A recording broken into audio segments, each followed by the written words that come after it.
Silent John incremental, another silent instrumental, the nerd rap existential. People compare me to MC Christopher a lot, but the fact is I predict it with significance. I'm the oldest geek rapper by far, save K&R, compiling kernels, open bracket, cause I rack it. MIT nerds throw your laser pen in the air and wave it all around like you had no repercussions. Now follow instructions, Professor. Why these discussions consist of nothing but incoherent rambling and babbling, but you just still take notes cause you never know what's happening. I'll drop a little nugget, a tidbit if you will. There were 4 United States presidents named Bill. Really? If you run out of hit points, the game will shout. Your life force is running out. If you dig this, then you dug this, cause I'm all about the nerd life, word life. If you dig this, then you dug this, cause I'm all about the nerd life, word life. If you dig this, then you dug this, cause I'm all about the nerd life, word life. If you dig this, then you dug this, cause I'm all about the nerd life, word life, yeah. Let me start again, put it on like a cardigan, swinging like my name was Mad Mardigan, which reminds me, Warwick Davis was Willow and a knee walk, Leonard Nimoy was Galvatron and Spock. That ain't typecast, I don't know what is. Talk about predestiny, nobody gets the best of me. I've only played one role my whole lifetime, the nerd lifeline, stream through a wicked pipeline. So no one can buy mine, cause mine is original and I write rhymes to burn on a CD, play in the mini V. Soccer mom, yodel back, yodel at little me. I got a sidekick, I gotta stay connected. Watch out for my decom or you'll get infected. And you don't wanna be one of my bots, cause I see it all like Saw on the Cyclops. And I won't hesitate to drop your whole net block if you're acting up and you're dumber than a pet rock. I'm about this nerd life, as you can see, spreading like a virus on MP3. On MP3. STC. Shoutouts to Vic, Agnostic One, up in Silent John. Yeah. Nerd Life, Graphing Calculator, HP48G. The G is for gangster. Digital shit, yeah. You know how we do.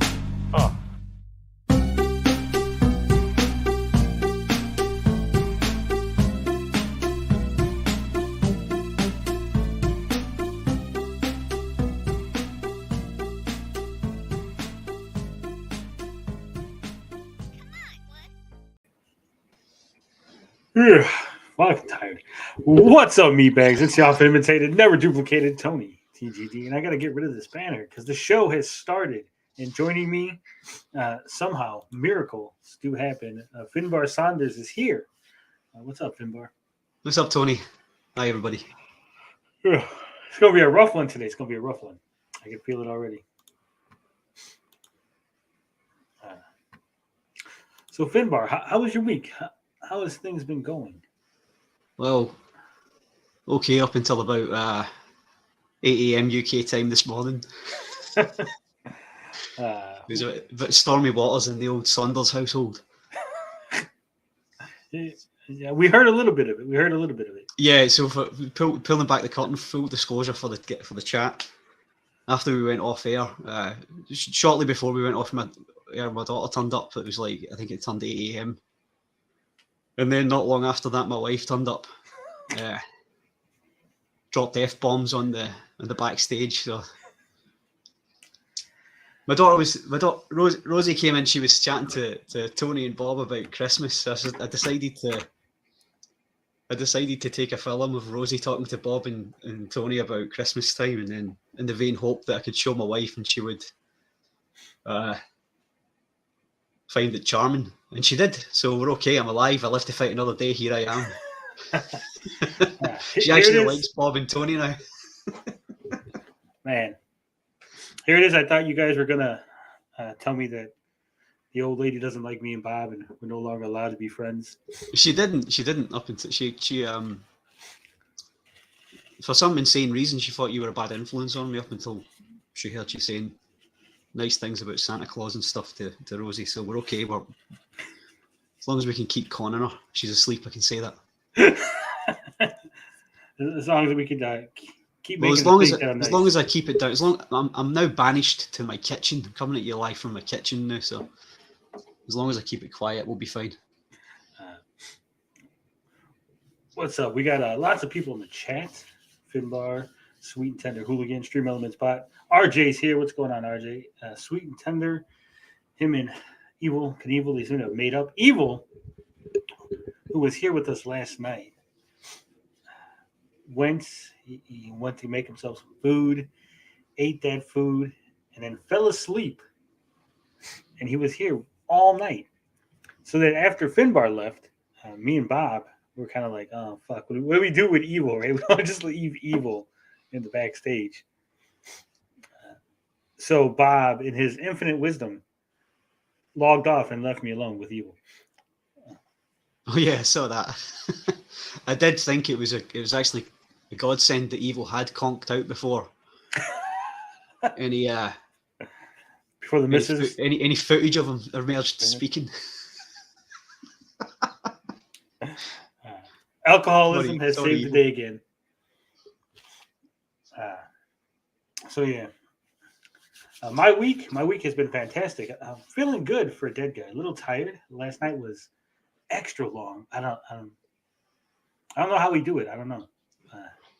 It was like a hour-long video and 7 hours of live stream later. Fuck. I went back and looked at it. I went back and looked at what we from the moment that Rab's mouth opened, I think we covered about 46 minutes of video, and we even cut that short, and we managed to go 3 hours and 40 minutes on that 46 minutes of video. So it's good going. That's the skills that we possess. But I was up at the butt crack of dawn because Sidekick Max was having friends over, so I couldn't sleep. I couldn't just pass out. I had to actually get up. It's terrible. What's up, 1 inch biceps? So today's going to be a little rough. It's going to be a rough one. It looks like Bob has not recovered himself. We don't know where Gary's at. His phone's still at 1% probably. And Blinded, he's off in Canada doing Canadian things.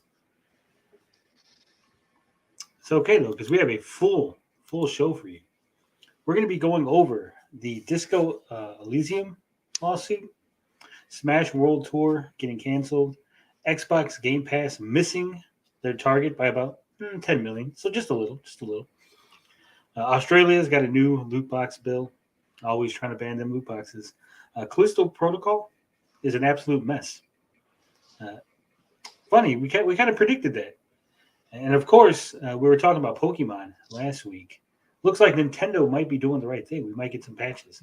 And as a bonus, because we're lazy and we just want easy content tonight, we're going to be reacting to the Indiana Jones trailer, the Super Mario Brothers trailer, the Transformers Rise of the Beast trailer, and of course, there's one more trailer, and I can't remember what the fuck it was.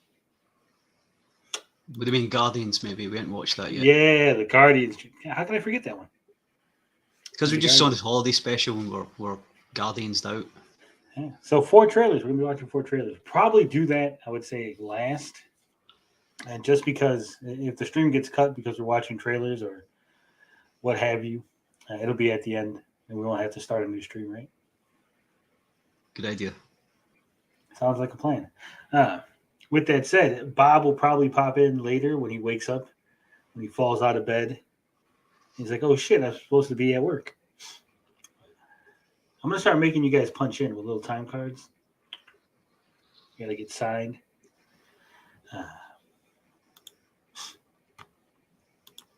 All right.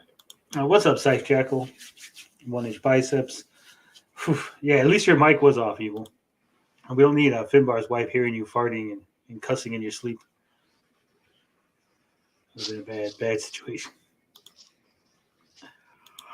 Ugh. Fuck. I'm tired. Should we just cancel the show? Just call it a wash. Say, fuck it. Tony's tired. Finbar's tired. Oh, we can't do that. No. Can we? No, it's too late. We started already. Started, so we'll finish.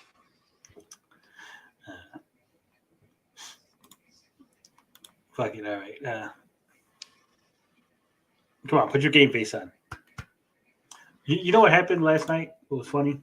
We actually got a copyright claim on our stream. It wasn't from Slotham, was it? No, it wasn't. It was actually from Tom McDonald's people. Was it? Yeah. So I had to do the little copyright thing. Like, I have a license for this. Like, I have an email from Tom McDonald himself because it wasn't him. It was like someone else's name. Okay. Like Bill or something, right? Like Bill has claimed you on behalf of Tom McDonald. Like, Fuck it, you're gonna tell us our license isn't worth the paper it's printed on? it's like I have permission. Like, he's trying to cancel me. That'd be fucked up. Like, dude, isn't your song about not being canceled? And you cancel me? It's kind of weird. So we'll see how that goes. So I did fight that. It was just a claim. It wasn't like a strike. So he's got 30 days. Ball's in your court, Tom. See you in court, Tom. No. Not yet. I can imagine to be like, sir, this is the wrong Tom McDonald. You were actually talking to some guy in Ohio. It's like a fucking banker.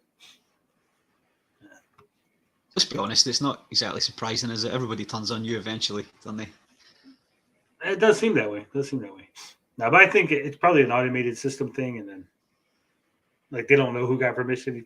I'm sure he wasn't like going over like, hey, by the way, guy on YouTube, Frog Tony, don't claim him. There's an automatic claim for YouTube. Yeah. Yeah, probably it is automatic. Then the onus is on you to prove that you've got permission. So I'm sure that'll be cleared up. And once that gets cleared up, yeah, hopefully your 2-line email will be enough to prove it.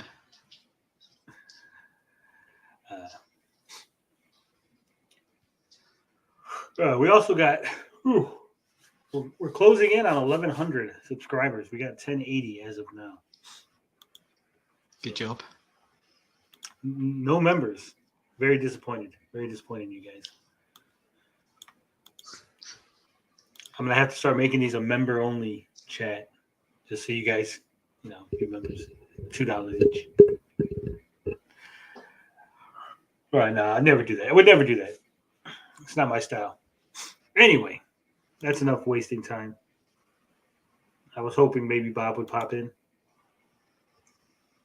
but he has not. How do I get up? Yeah, so right now, apologies in advance. This is going to be a rough show. I'm telling you. I know I've said this a couple times already, but the brain is a little wonky. I haven't had any caffeine all day because I miscounted how many monsters I have. So I got one that I'll open up in the middle of the stream, depending on how long we take. I'm guessing we're not going to be here long, right, Finbar? I'm probably going to fall asleep on the keyboard in an hour, to be quite honest. Yeah, see, so we're going to try to get through these things and get you out. Maybe give you guys enough time to go out and do something on your Saturday. Touch some grass.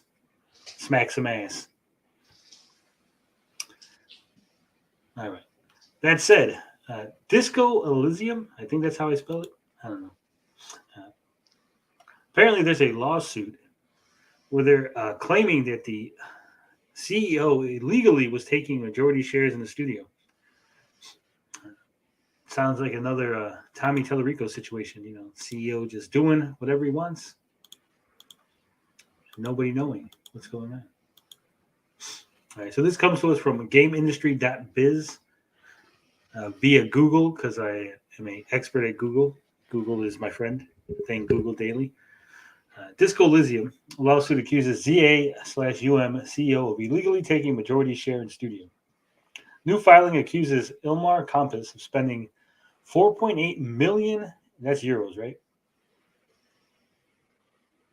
Yeah, that's euros. In company funds to obtain a majority share.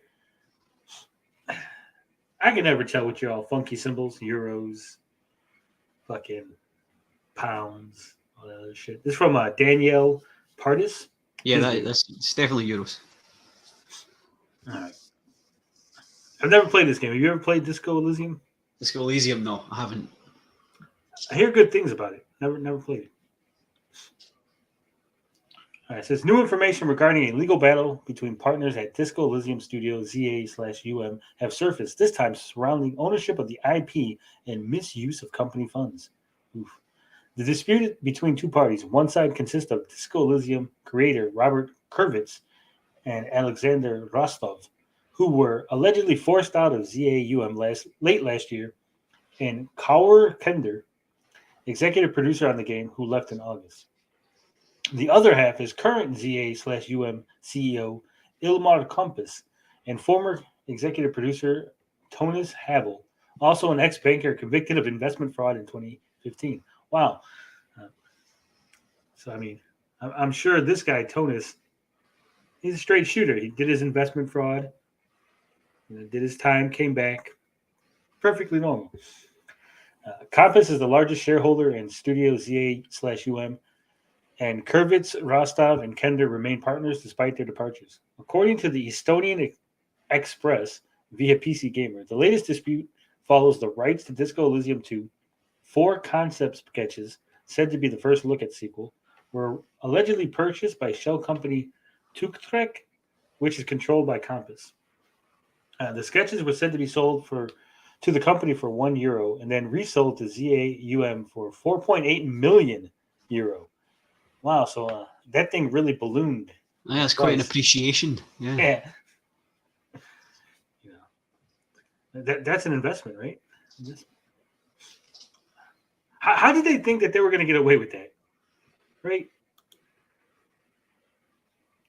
Like at what point were you like, you know what? I'm going to buy this for $1. I'm going to sell this to $1, then have the company buy it for 4.8 million. No one's going to notice. This sale is just going to go right under the radar. I think that the fact that there's a guy that was convicted of fraud 7 years prior probably goes to show you they're not exactly the sharpest tools in the shed. It's true. That's true. Last month, Kurvitz and Rostov made claims in a Medium post that the majority stake in the studio was obtained illegally and referenced Tuktrek as a vehicle for Kompis and Havel. The pair also claimed that Kompis made the 4.8 million euro purchase with money that should have been reserved for the studio and its shareholders to fund the sequel. Wow. So not only did they sell the sketches to this company for $1, then rebought them for 4.8 million. That 4.8 million was already earmarked to fund the sequel. Just straight up robbed it. It's this money that allegedly enabled Kompis to acquire shares from investor Marg Liname in 2021, making Kompis the new.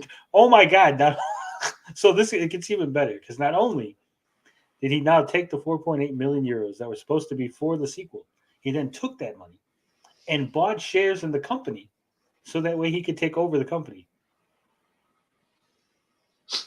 Genius. He used the company's money to buy the company. Buy the company. Can't make this up.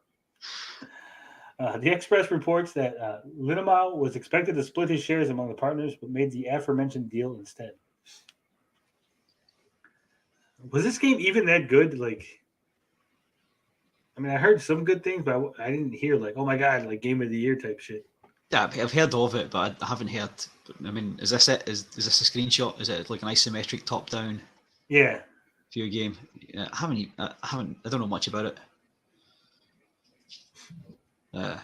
The story around it seems more interesting than the game itself, though.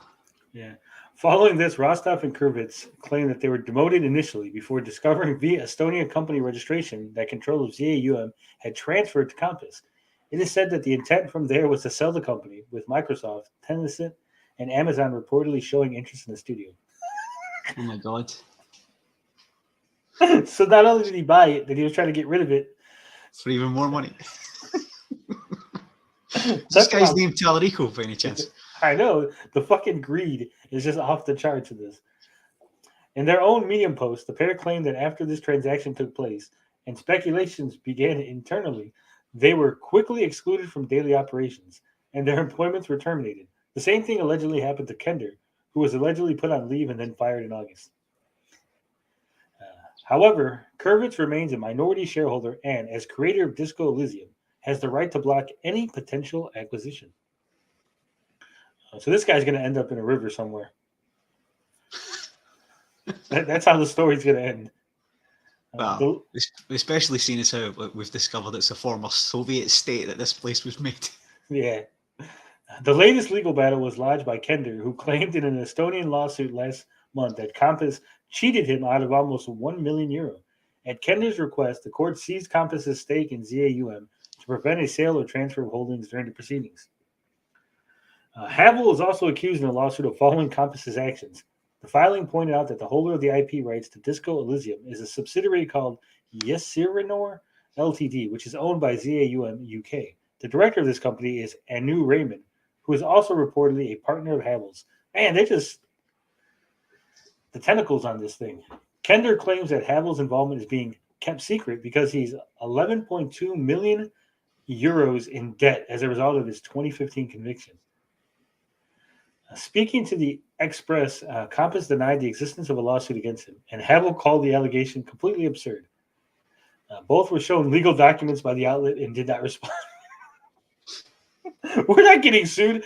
What are these papers, sir, that say you're being sued? No comment.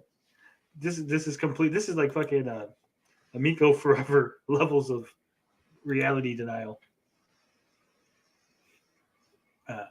Earlier this month, ZAUM issued a statement on GameIndustry.biz claiming the allegations against the studio were, quote, baseless claims and falsehoods, and that it was confident it would prevail in court. It also claimed that former ZAUM studio team members were fired for reasons it called, quote, justified, including limited to no engagement in their responsibilities, creating a toxic work environment, and misconduct towards other employees, though the company did not accuse any named individuals of any of these behaviors. And we just fired those guys because they were making our job of stealing company money very difficult. Yeah. They were standing in the way of our greed, and we just had to get rid of them. ZAUM added that the rumor that our decision to terminate the contracts of these individuals was taken for financial gain is entirely unfounded. They said as they swam in a sea of European money, it does not in any way reflect the facts, and that it was a decision that had to be taken for the well-being of the collective and all the money that we stole from the company. Man, this is a crazy story. This is like something you would find in like a TV show, a movie. So what do you think? How do you think this is going to end up, Finbar? Well, I think how it's going to end up is that they're going to end up selling the studio for something in the region of 11.2 million euros to cover that guy's debt, and then they're out. I don't know. So far, it looks like they're blocking the sale, but I don't know how the laws are over there, right? Because Europe is different than the U.S. I'm pretty sure that you can't sell something for $1 and then turn around and then rebuy it with company money for $4.8 million. I'm not sure if it's exactly legal over there. I'm pretty sure it probably isn't. No, I mean they fall under the Estonia is under the EU, so fall under EU law. I know it is the Eastern Bloc, but it's still beholden to EU law. So yeah. They're going to jail. They're going to jail. The company is going to be in shambles. What's probably going to end up happening is they're going to find out that the 4.8 million is gone, just into the wind. And sadly, they're probably going to end up having to sell the company to Microsoft or somebody, just because they have no money to make a sequel now, because these jackasses decided to take money out of the company for their own personal use. Greed. It's not just an American concept anymore.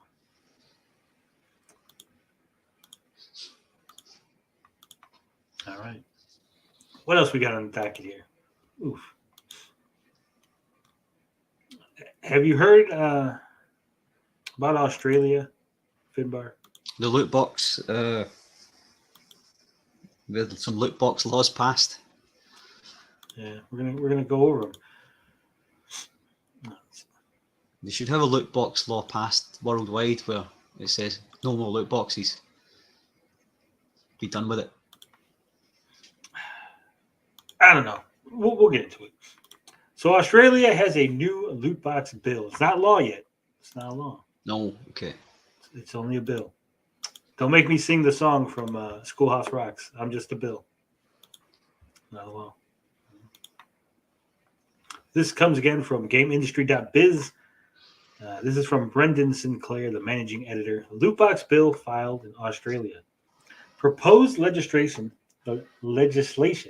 would require games with loot boxes to be rated R18+ and carry warnings for parents. Good lord. If that means the same as what it means in the UK, then that's pretty hard. Or hardcore, I should say. Yeah. All right. So Australian MP Andrew Wilkie today introduced his long-awaited loot box legislation.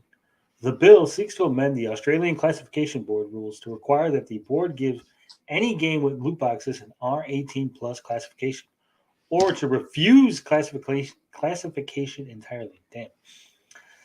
In order to keep children from purchasing and playing games with loot boxes. Now, here's a question. Okay. So let's say a game has loot boxes, but they don't cost money, right? Yeah. Like it's just in-game loot boxes. Like you play the game, you get gems, you use the gems to open loot boxes. You never pay, you can never buy gems. Do you think they would still hit with this bill? No, I think the bill is only covering loot boxes bought with real money or bought with tokens that would need to be used to buy loot boxes. Because I'm just wondering, because we've had that, haven't we? We've had since the dawn of video games, we've had random number generator, in-game engines. So I'm just wondering if it's going to be one of those things where it's a money issue, or they're concerned about children learning how to gamble. Yeah, that's what it is. It's about gambling with real world money. Yeah. They should do like Japan, where you ever see the pachinko parlors in Japan? Yeah, I know. Yeah. Where you just you don't win money, you win like a kazoo, and then you go next door, and they'll buy your kazoo for like $50. So you just do that, just have two games. This game is like, no, there's no loot boxes. You just get these little trinkets, and then this game is we just buy trinkets, just to buy a trinket game. Well, that was the idea behind having you spend real money on tokens and then use your tokens to buy loot boxes. Yeah, wasn't it? Morning, Bob. Good evening. How you doing, Bob? You missed the first article. No good. Yeah. All right. It says, additionally, it would require games with loot boxes to carry a warning for parents and guardians. By tempting young players with potential to win game-changing items, encouraging risk-taking behavior for possible reward, delivering random prizes on an intermittent basis, and encouraging them to keep spending money, it's clear that loot boxes give rise to many of the same emotions and experiences associated with poker machines and other traditional gambling activities, Wilkie said. Wilkie had first signaled his intent to table such a legislation last year. I think we covered that last year. Some of the independent MP for Clark's previous attempts to curb gambling, for example, a bill banning social casinos. What the fuck's a social casino? It's I have no idea. Unless he means like those little kind of slot machine places we have in the UK, but I doubt it. Maybe. We have casino machines in bars. Yeah. You're talking about the dedicated slot machine areas that you find, isn't it, Bob? It's no, plus barrier. Yeah, sort of. But in Watford, we've got at least 2 or 3 just little places which are like mini arcades for slot machines. Yeah. One inch says Tommy Tellerico was against loot boxes. He was. What up, Tommy Uyamiko? He says, just hide the loot boxes like Tommy hid the $100,000. Divide the loot boxes 10 ways. Tommy Tallarico wasn't against loot boxes. He used those band members' shoes as loot boxes on the way back from... No, he didn't actually. He didn't even divide the money. He just said he did, thinking that he was smarter than the border guards. And they're like, dude, that's an even worse crime. He's like, oh, shit, never mind. Yeah, he had to admit that he was lying in court. Yeah. Some of the independent, we have our differences on many things, but the member for Clark has been an absolute strident champion in his desire to clean up the gambling industry. As have I, Wallace said. We stand shoulder to shoulder in this place to put big tech and the big gambling companies on notice that he and I and anyone who wants to join us will fight shoulder to shoulder. You already said shoulder to shoulder. You can't use the shoulder to shoulder thing twice. Fucking Australians. To protect Australians who have become vulnerable to gambling. This is just a bad speech. You can't use shoulder to shoulder and then shoulder to shoulder again. It's not inspiring anymore. All right. The Australian government has been pushed to act on loot boxes for years. In 2018, a 5-month inquiry into loot boxes by the Environment and Communications Preference Committee concluded they met all psychological criteria for gambling, but not the legal definition, and called for further research into potential gambling-related harms of loot boxes. In 2020, the House of Representatives Standing Committee on Social Policy and Legal Affairs made loot box regulations one of its 6 recommendations in its Protecting the Age of Innocence report into age verification for online gambling and pornography. Oof, what do you think about this, Bob?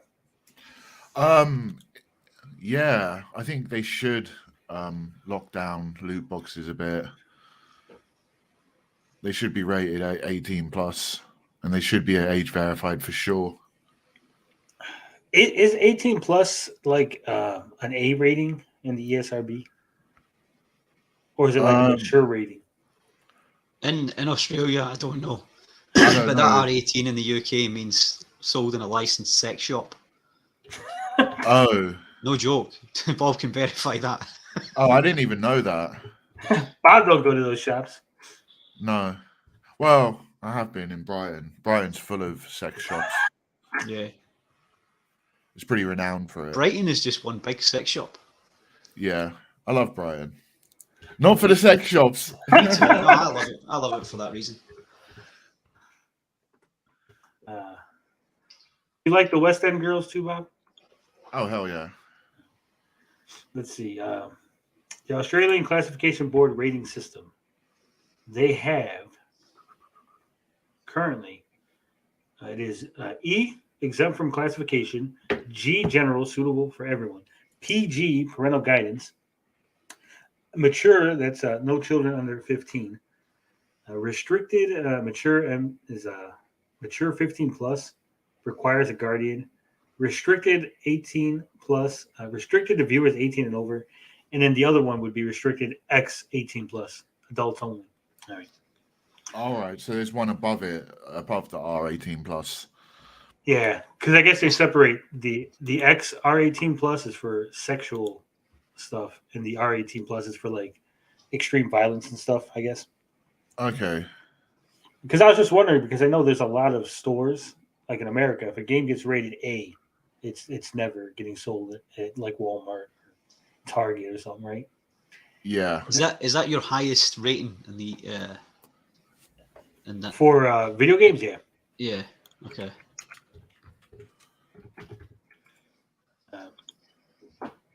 I mean, technically, I guess unrated would be higher. But unrated, surely anybody could buy that though, right? Or not? No. No. Okay. Kind of the opposite. Unrated would mean, well, They probably wouldn't even sell it anywhere. yeah. I mean, they did that cute thing in the UK with horror movies and stuff. They'd have the unrated edition in the stores, but that's kind of different. Yeah, but we have that too. But the film board and the gaming classification board are two different bodies. So yeah, I mean, we do have rating pending and then rating pending likely mature. I guess our new bonus ones. Yeah, AO, adults only. Oh, it's AO. Right. Okay. I don't know. Loot boxes are always iffy to me because I know people don't like this comparison, but they are comparable, in my opinion, to baseball cards, Magic cards, Pokemon cards, what have you. Right? Yeah, and all of those are sly forms of gambling. Yeah, it's a fair comparison. It's exactly what they are. And you know, the only difference really is that you have a Magic card, it's a physical item, right? And you could probably resell your Magic card, whereas you really can't resell digital goods. Not at the moment, no. Yeah, but I mean when I say it's comparable, I mean the sensation, the rush of finding a good card, the thrill of, you know what, I could just buy one more pack. It's only $1, just one more pack of cards. Yeah, that's exactly the same thing as gambling, though. Yeah. In my opinion. Ooh, Adam says only 27 games have been released with the AO rating. I didn't even know that. It's 27 more than I knew about. So I don't know. This bill, if it passes, I think it could start a wave across the world. I don't know about that. Australia's always been funny with their ratings. They've been very heavily hard on the censorship. They often get games with extra censorship, like Left 4 Dead. They weren't allowed to put in body dismemberment in their version in Australia. Yeah, this is true. But I don't know. I think if it passes, and they'll use this as an example. I'm not saying like it passes in the next week, right? But I'm saying like if it passes and they study it and they say, well, look at these kids. They're no longer crazy fucking crack addicts because they stopped loot boxes. Then I could see other countries pointing at Australia and like, well, they did it. And that was a island of convicts. And we're good upstanding citizens. Why can't we get rid of loot boxes? I hope so. But on the other side, I kind of think that we're a bit more just want the money. Yeah, this is true. I think the other factor would be how much game sales actually are taking place in Australia, right?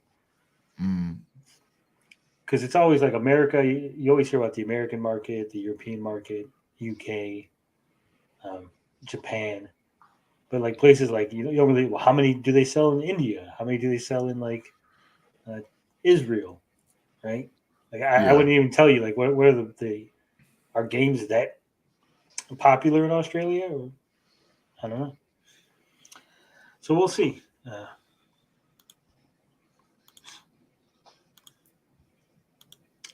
Robert, how was your week, Robert? We didn't get to catch up with you. Oh, don't call me bloody Robert. Call me Bobbert. Someone called Carl O, I think, called me Bobbert. I don't mind that. My week's been good. I've been working on a few scripts. I had a bit of a breakthrough earlier today, which means I have to completely rewrite my script. Are you going to play? Are you going to join the fight night tonight, Bob? Oh, damn. Yeah. Hell yeah. Yeah, Max was saying tonight, fight night, round 2. Excellent. I'm going to get my butt kicked this time because I haven't practiced at all.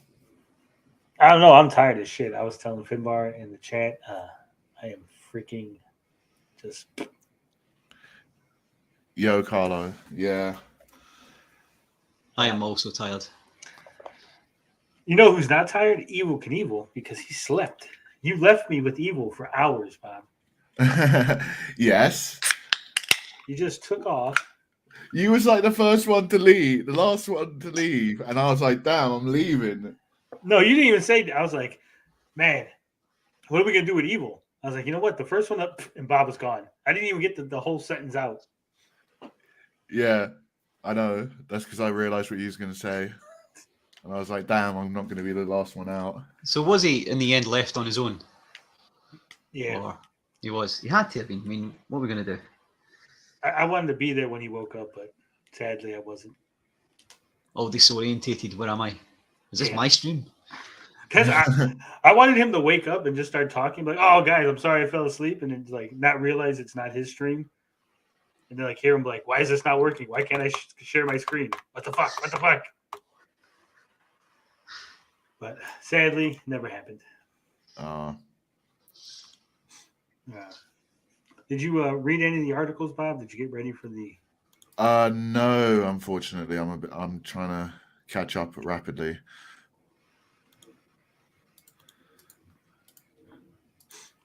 All right, so this is not an article. We're going to watch a video. Ooh. And I did get permission from the creator of the video. He is a friend of the channel, a Bobster, different Bob, not the one down here. So we're gonna watch this video. It's about the Smash Bros. World Tour, or how it's called.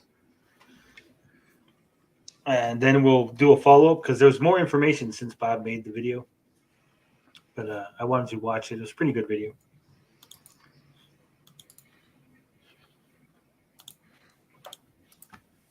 Bob, what are you clicking over there? Oh, sorry. I was bringing up my Gabbing with Geeks window and articles to read ahead. Always clicking. All right, Smash World Tour got canceled, Bob. Are you surprised that Nintendo's cracking down? A little bit. A little bit. I didn't know they were cracking down. I thought Is they were canceled? kind of... Quick question: is canceled spelled with 2 L's or 1 L? Oh God! I only just woke up. Because I see it like 2 different ways all the time, and like I always thought it was 2, but yeah, like this is I thought like Bobster's spelled here. I think it's spelled like that. Because my spell checker says 1 L is fine. Where's Bobster from? US? Yeah. You know what? I just wrote canceled or canceled is the past tense of the verb cancel. Both spellings are correct. Americans favor canceled with 1 L, while canceled with 2 L's is preferred in British English. Yeah. Okay. So 2 L's is correct then. So 2 L's. All right. We're gonna get into semantics again. It's a UK versus American thing. Thanks. No, it's a right versus wrong thing, Tommy. Exactly. But might makes right, and we kicked your ass. Never kicked our ass. You know why canceled only has 1 L in America? Because we gave the other L to the British in 18 something or another. You know. All right. Smash World Tour canceled. We got this video from the lovely Bobster. He's going to tell us all about it. Well, hey, everyone. I hope everyone watching is having a good day so far, or at the very least, a better day than the organizers of the Smash World Tour, a Super Smash Brothers tournament that was supposed to have their championships coming up very soon, before they were hit by a cease and desist by Nintendo. Surprised? Anybody surprised Nintendo's hitting them with the cease and desist? Not really. A Totally little. stole the change, didn't they? I know they're notoriously legitous, but I thought they were kind of like, yeah, Smash tournaments are cool, but now they're being dicks about it. So I don't know if that's because they want to run their own official tournaments, but I'm sure we're going to find out. Now, if you know Nintendo at all, you know this is really not a huge surprise. They're one of the top companies you'll hear about in the news, hitting people in the community with cease and desists. But this story has a strange amount of drama to it. So I thought it'd be interesting to kind of walk through what happened here. So this is the official statement from the Smash World Tour organizers on medium.com.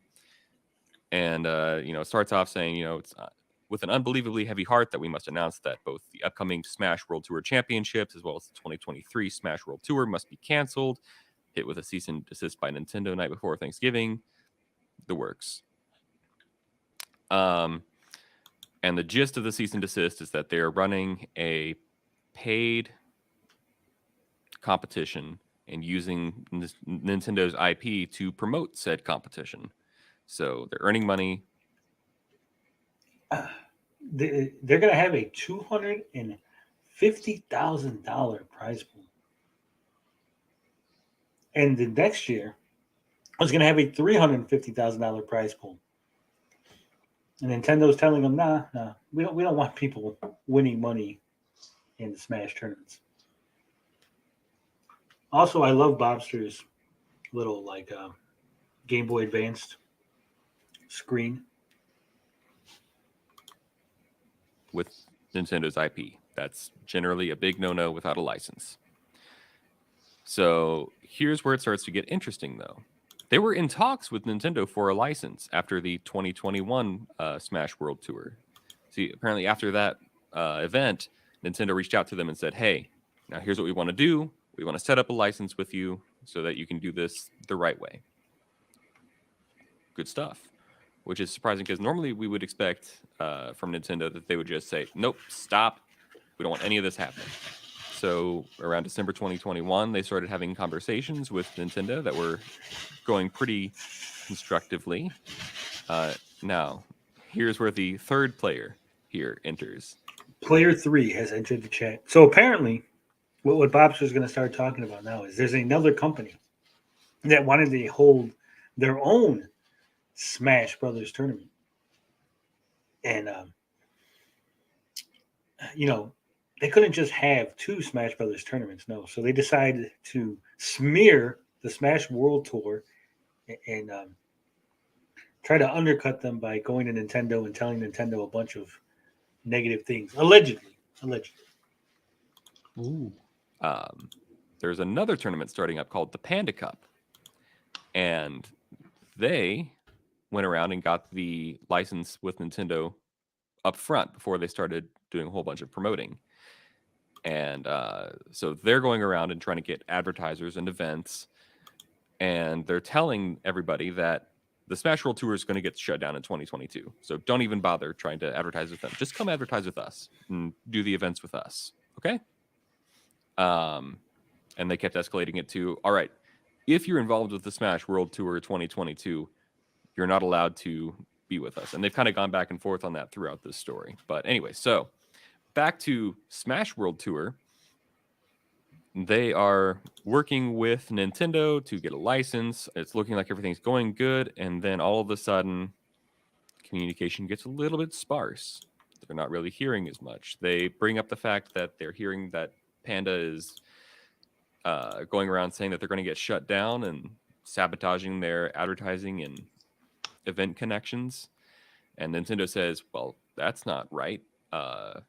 They don't speak for us. They don't know of our intentions. So don't worry about it. It's going to be good. It's going to be good. Everything keeps escalating. Panda's still doing their Panda thing and trying to set up their tournament and scaring people away from helping out the Smash World Tour. And it's just kind of this, it's a cycle that repeats and repeats until night before Thanksgiving.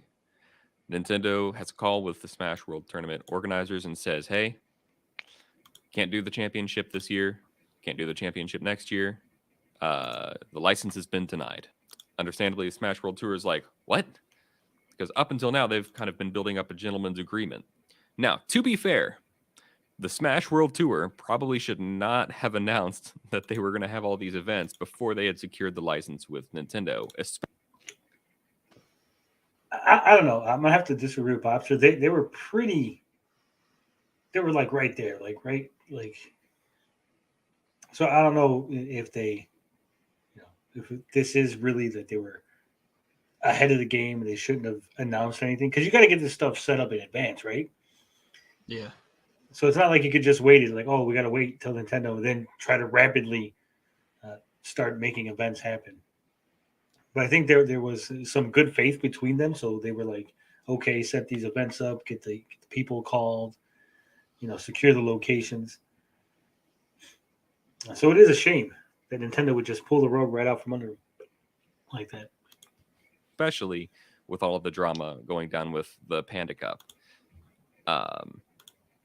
It was a risky move, and now they're going to have to deal with trying to sort out everything and how all these sponsorship deals are going to work, because they signed I would imagine that they've signed actual contracts with people that depend on this event actually happening. So there are multiple conclusions one could draw from this, and keep in mind, we're only looking at one side of the story here, and there are 3 sides. We got Nintendo, Smash World Tour, and Panda Cup. But one conclusion that we could draw from this is that Panda Cup was really trying to go for an exclusive license on a Smash Brothers tournament.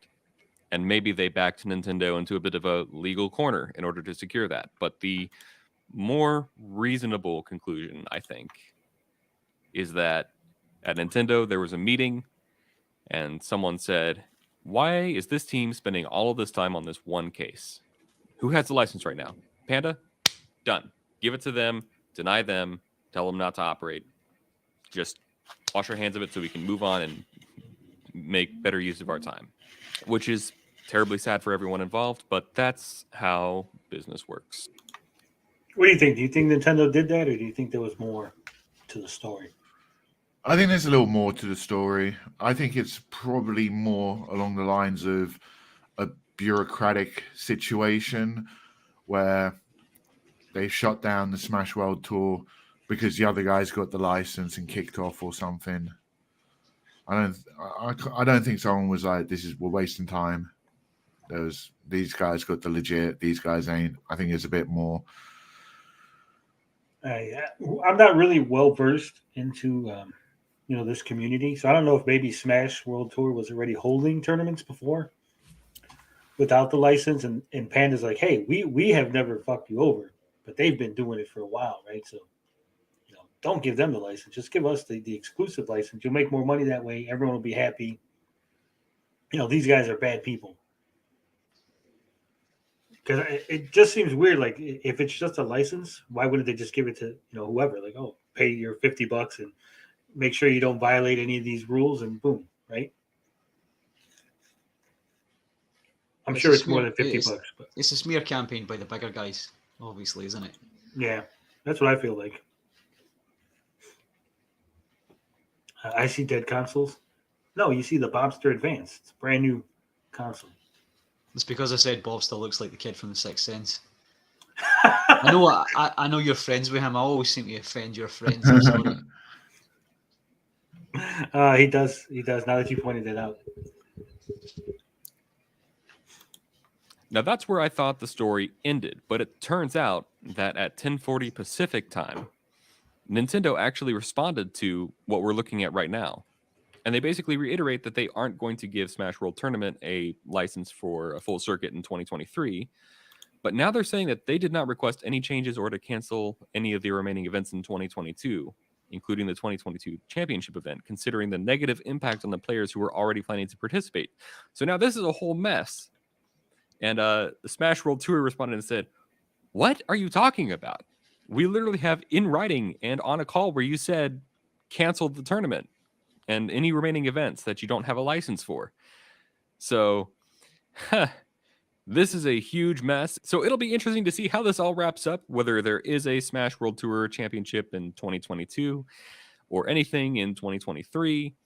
And I would imagine this is now an even bigger mess because they've already started trying to figure out how to make amends to everybody that they had contracts with for the 2022 championship that they thought had been canceled. So the only side of the story that we haven't seen yet, to the best of my knowledge, is the Panda Cup. We actually have a statement after Bob made his video. Panda Cup and Nintendo have both released statements. We're going to go over those. I still don't understand how. Okay, as long as you're not using Nintendo IP in your advertising, right? If you're just like, hey, we're holding a Super Smash Brothers tournament for money, and it doesn't have like Mario and Luigi on your flyer, how does Nintendo like have any say in what you do?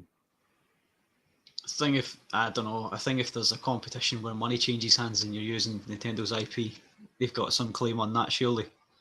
But you're not using their IP. You're using it'd be like saying if I'm holding a Lincoln Log tournament, right? And you're like, Lincoln Log's like, dude, you can't. Those are we own Lincoln Logs. Like, no, I bought these at the store. Like, no. We own the IP of Lincoln Logs, so you can't use it. But you can't have a Lego building competition, right? Because Lego's like, no, we own the name Lego. But is the people holding the competition making profit from it? Or is all the... Well, then it gets into weird copyright issues because it depends on whether the people have a license to display the game to public. I would have thought you might need a different license to do that. Well, what if you? Well, it's the same thing. Like if I have you over to play Smash with me, right? Do I gotta have a license because you don't own it? Like, oh, no, because that's not a public event. Private setting. Yeah. Okay, so as long as they put it inside and don't air it to like on the internet, wouldn't that be private, like a private event? No. Yeah, I just think if there's a competition involving a lot of money and the company putting it on makes profit, then I think the IP holders have a say in it. You doing it in your front room with friends is not. It's not a public event run by a company. It's a private event run by an individual. But like the World Tournament of Poker, right? Do they have to pay Bicycle to use Bicycle cards? Probably. That just sounds stupid. You may well find Bicycle are paying them for the advertising. Yeah, so in this case, Nintendo should be paying them like for advertising and getting people to still be interested in these old Smash games. Nintendo pays nobody. Yeah. Watch their Lincoln Logs? Hell yeah. Nintendo. Side. So I guess the takeaway here is don't use IP without a license unless you are prepared to fight a major legal battle. Anyway, guys, what are your thoughts on the Smash World Tour getting maybe canceled or canceled and then reinstated for 2022? Let me know in the comments, and I will see you in the next video. I think he means reinstated for 2023. No, 2022. They said Nintendo was like, you can continue this year's contest. Yeah, but they said you told us you couldn't.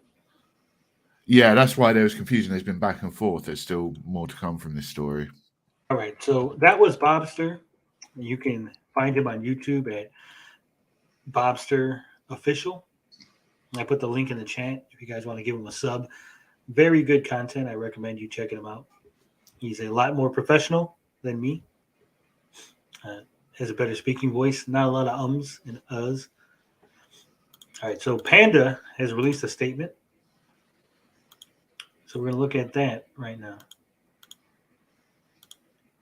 No, wrong one. Damn it. Why you let me put the wrong link, Bob? I agree, though, that there's too many Bobs. There needs to be a Bob off. There can only be one? Yeah. I'll go quietly. Go quietly into that good night? Yeah. All right. So this is the statement. They released it on Twitter. The team that manages and administers the Panda Cup has worked diligently to create an exciting, welcoming environment for competitive Smash throughout 2022. Behind this effort are over 40 members of the Smash community, including video editors, web developers, talent managers, sponsorships, salespeople, and more, who provided resources, expertise, and logistical help to 10 major events this year.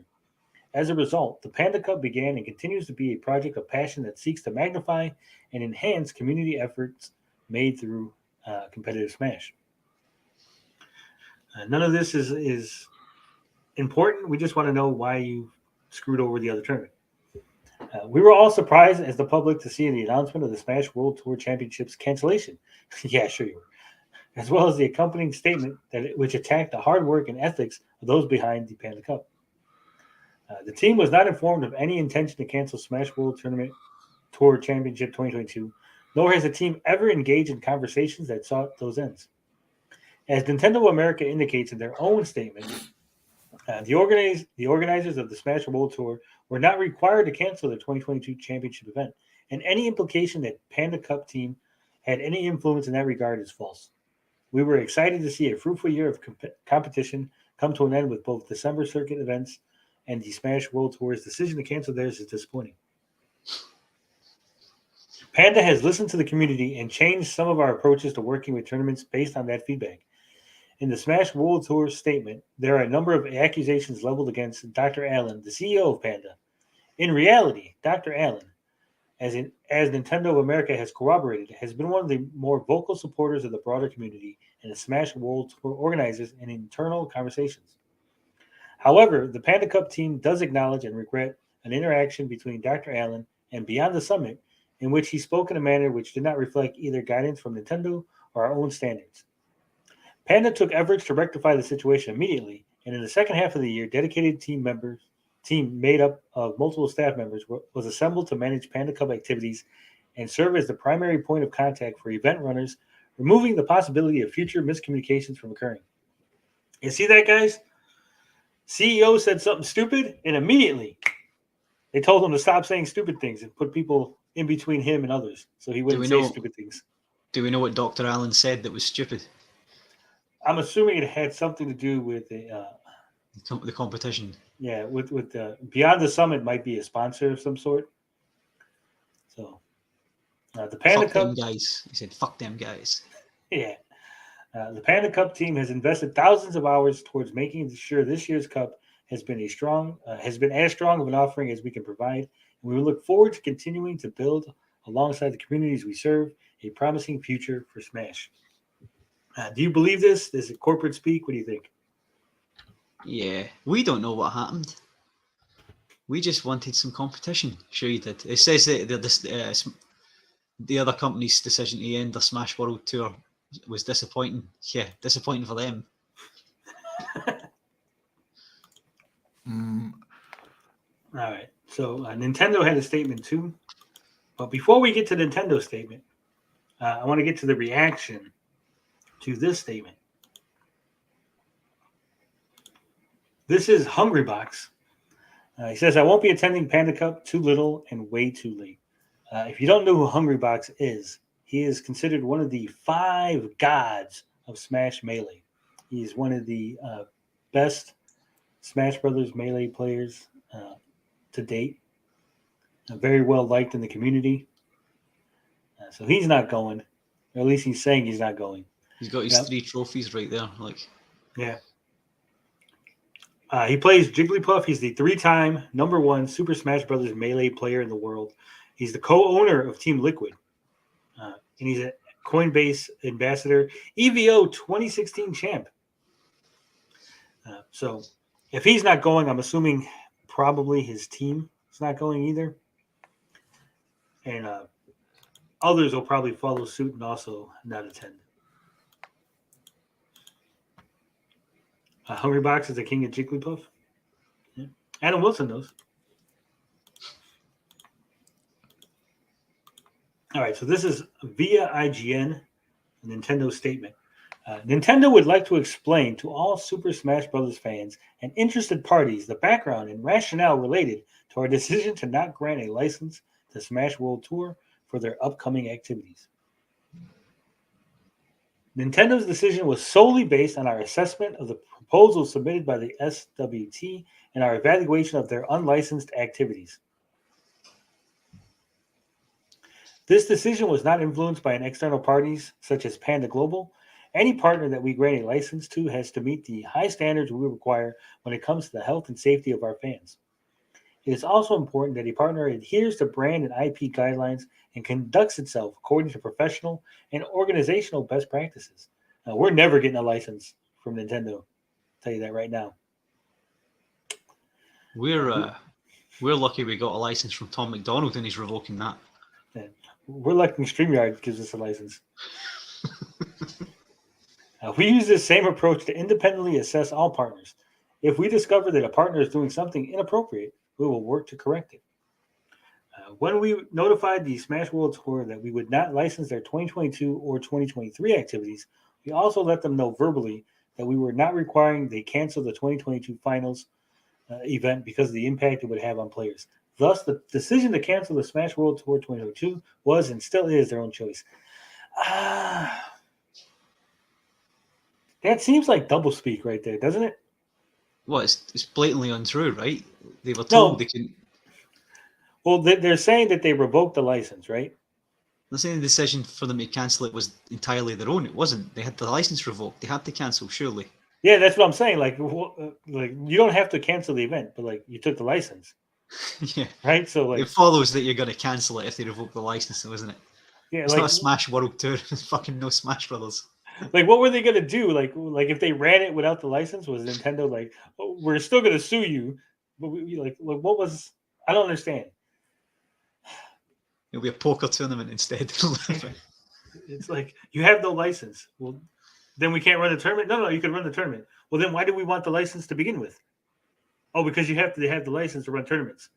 Oh, so we can't run this one? No, you can't. But you didn't give us a license. Like, dude, just fucking make up your mind. Either we could run it or not, right?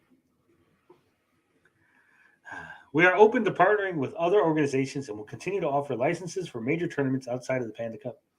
Panda Global will continue to be a key partner, and we look forward to receiving proposals from other groups for tournament licenses. In the meantime, Panda continues to advocate on behalf of the Super Smash Bros. Community, even to the point that Panda has advocated for other organizations and tournaments to work with Nintendo, such as the Big House and the organizers of the Smash World Tour, to benefit the larger Super Smash Bros. Community.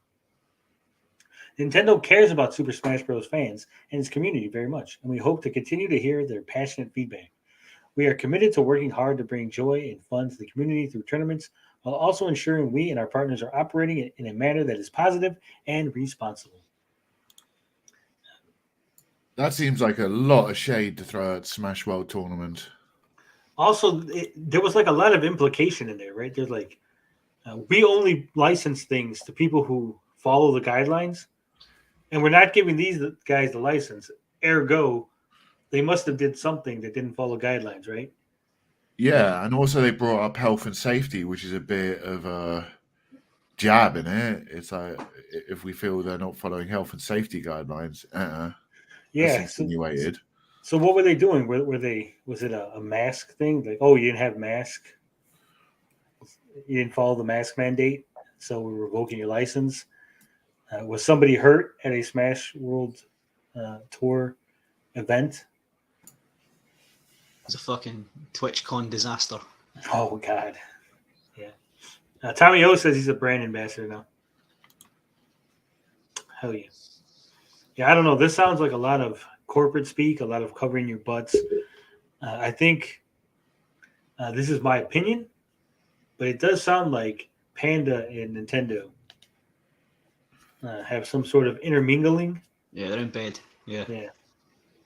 Well, surely it's got to be money. Yeah, well, I'm saying because they're like Panda's advocating, right? So it sounds to me like Panda's trying to position themselves as we're the guys, right? We're the go-between for tournaments and Nintendo. We put in the good word for you, you get a tournament. You piss us off, you don't get the tournament. That's just what it sounds to me from an outsider looking in. Because, I mean, why would you care, right? Why would Panda care about other people getting tournaments or advocating for certain groups to get tournaments? That should just be between them and Nintendo, right? Yeah. Because once you start doing that, then, like I said, you're going to get people that are like, oh, can you help us, Panda? And then Panda's going to be like, oh, yeah, you know, my palm's a little cold. It's a fucking racket, isn't it? That's what it sounds like. I'm not saying it is, but I'm just saying that's what it sounds like. I'm saying it is. Allegedly. I see you in court, Nintendo. And Panda. Whoever the fuck you are. Yeah. So, good luck, Smash World Tour. Hopefully, everything gets straightened out. You hold your unlicensed tournament. Nintendo put out a public statement. You can hold the tournament. And they can't sue you. Well, they could sue you, but you'll probably win. Not legal advice. If they ever want to see me in court, just send the court documents to Finbar Saunders, care of Knoxville County, I think, USA. It'll get to me. It should be called Cartoon Fighting Game World Tour. They bring in a couple of other games too. Yeah. They should play the Tom and Jerry game. There was a Tom and Jerry GameCube game. There was like a not a Smash game, but more of a I can't even like a PlayStation All-Stars. Like not exactly Smash, but it was like a fighter with cartoony graphics and everything. It's pretty fun. Well, they could have just switched it to that Nickelodeon one. Yeah. All-Star Brawl or whatever. Yeah, fuck Nintendo. Or the WB one. Yeah. Adam Wilson wants pizza. I do too. Yeah, pizza is great. I'm so tired when I saw this. I seen the K in the permits and I read Kermits. I was like, they don't have the correct Kermits. I was like, what the fuck's Tommy talking about? Oh, shit.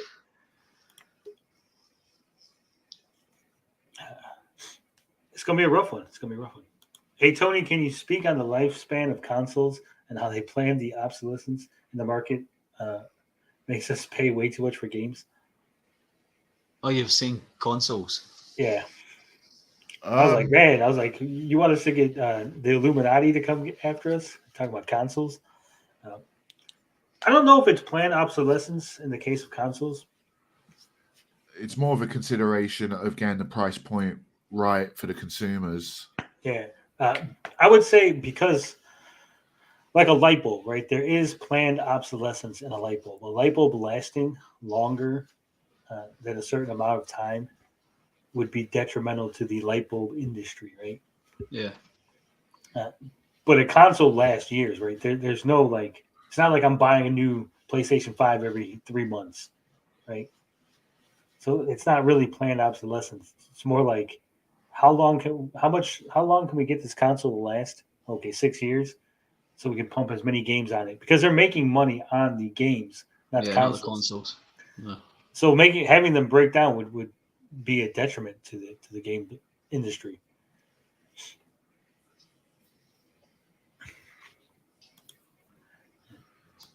Wispy buy crappy games at $70. 3 months later, it's $40. Better off waiting. It's exactly what I do. Yeah. Now, games on the other hand are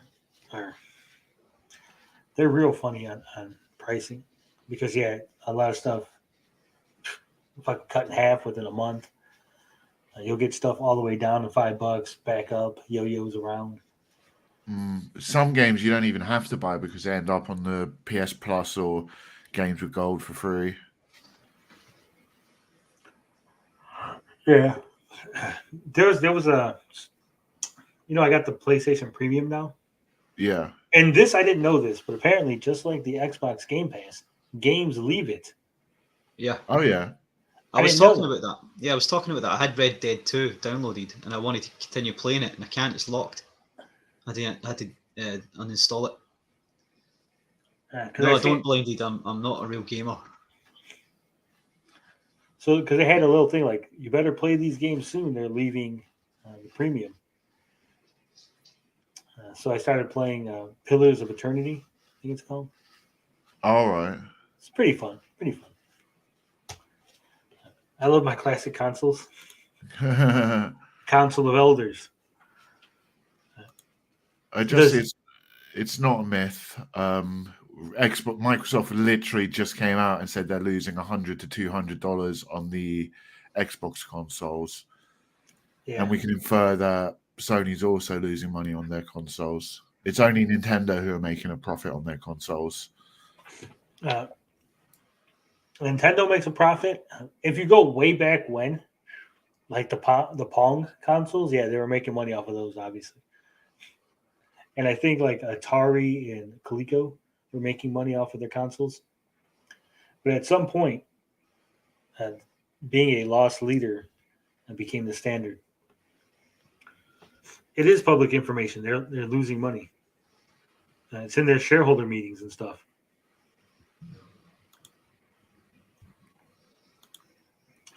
My console is a 3DS XL, and I have so much fucking content to play through. I don't want to switch. It's way better. It's way different and bulkier. Well, that's true.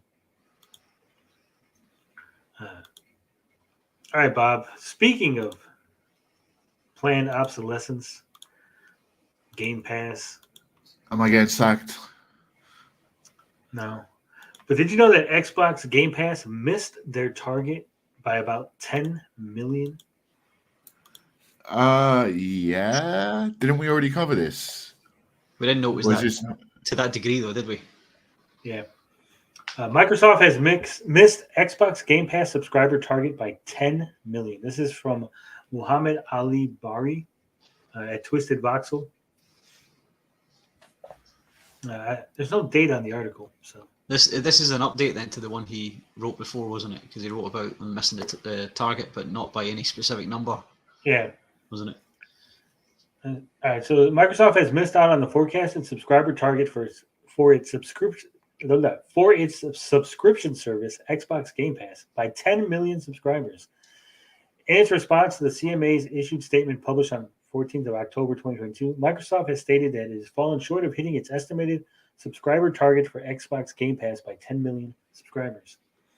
Wow, you just basically wrote this sentence again over here. According to Microsoft, Game Pass accounted for less than 5% by value of digital distribution of gaming content globally. Everybody's telling me, get Game Pass, get Game Pass, Game Pass, Game Pass, right? But apparently, no one actually has Game Pass because it's only 5% of the digital distribution globally. It says, even just looking at multi-game subscription services alone, it is Sony which is larger in revenues today. Since its launch in 2017, Game Pass has gradually grown to approximately 25 million subscribers. As mentioned above, this is 10 million fewer, 28%, than what was forecasted by the company for fiscal year 2022. The software giant states that much of the existing growth has come from an undisclosed number of Xbox console users account for an undisclosed percentage of subscribers across all Game Pass. We don't know. There's a number that we're not telling you with an unknown number percentage that we're not telling you. Fucking Microsoft. Microsoft argues that in reality, Game Pass has no market power today.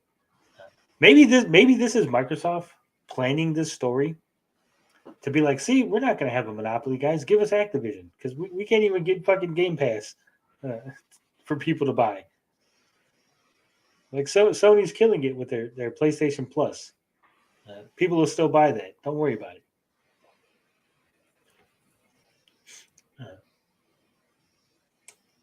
Says in reality, Game Pass has no market power today. The company asked the CMA to show that Activision content, specifically Call of Duty, is important to subscription services, but it's enough market power to power up Game Pass and accelerate its growth way beyond anything that the service has been able to achieve thus far.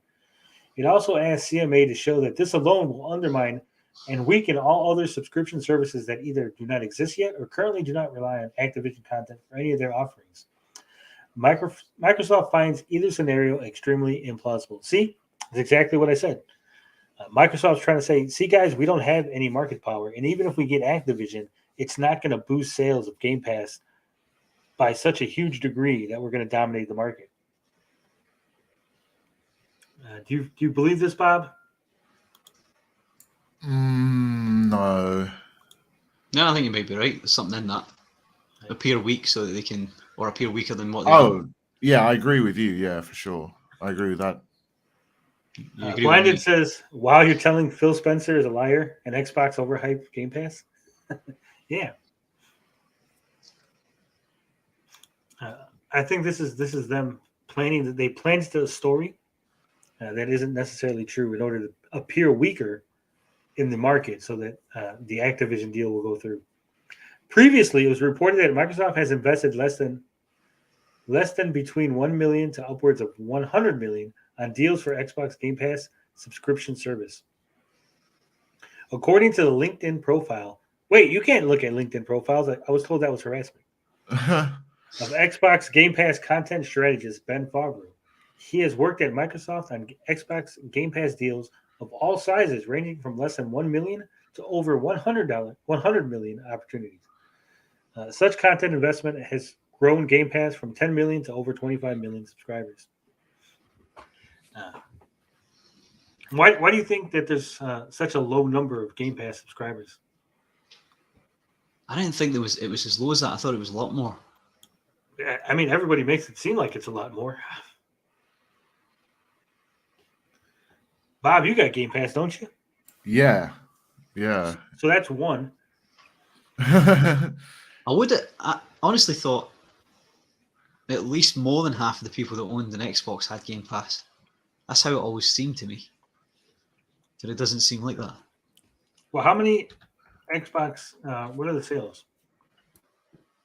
You probably have to include Xbox One as well. I'm just saying, what are the sales on the Series S and the X? No idea. 6.5 million for the X and S. So they're counting the one as well then if they're if they're saying they're short by 10 million. Yeah, but there's 58 million Xbox One sold, but well, you don't need an Xbox for Game Pass. You can have it on PC as well, can't you? So yeah, but are they including that in this? They would have to. That's Game Pass, isn't it? No, but it's PC Game Pass.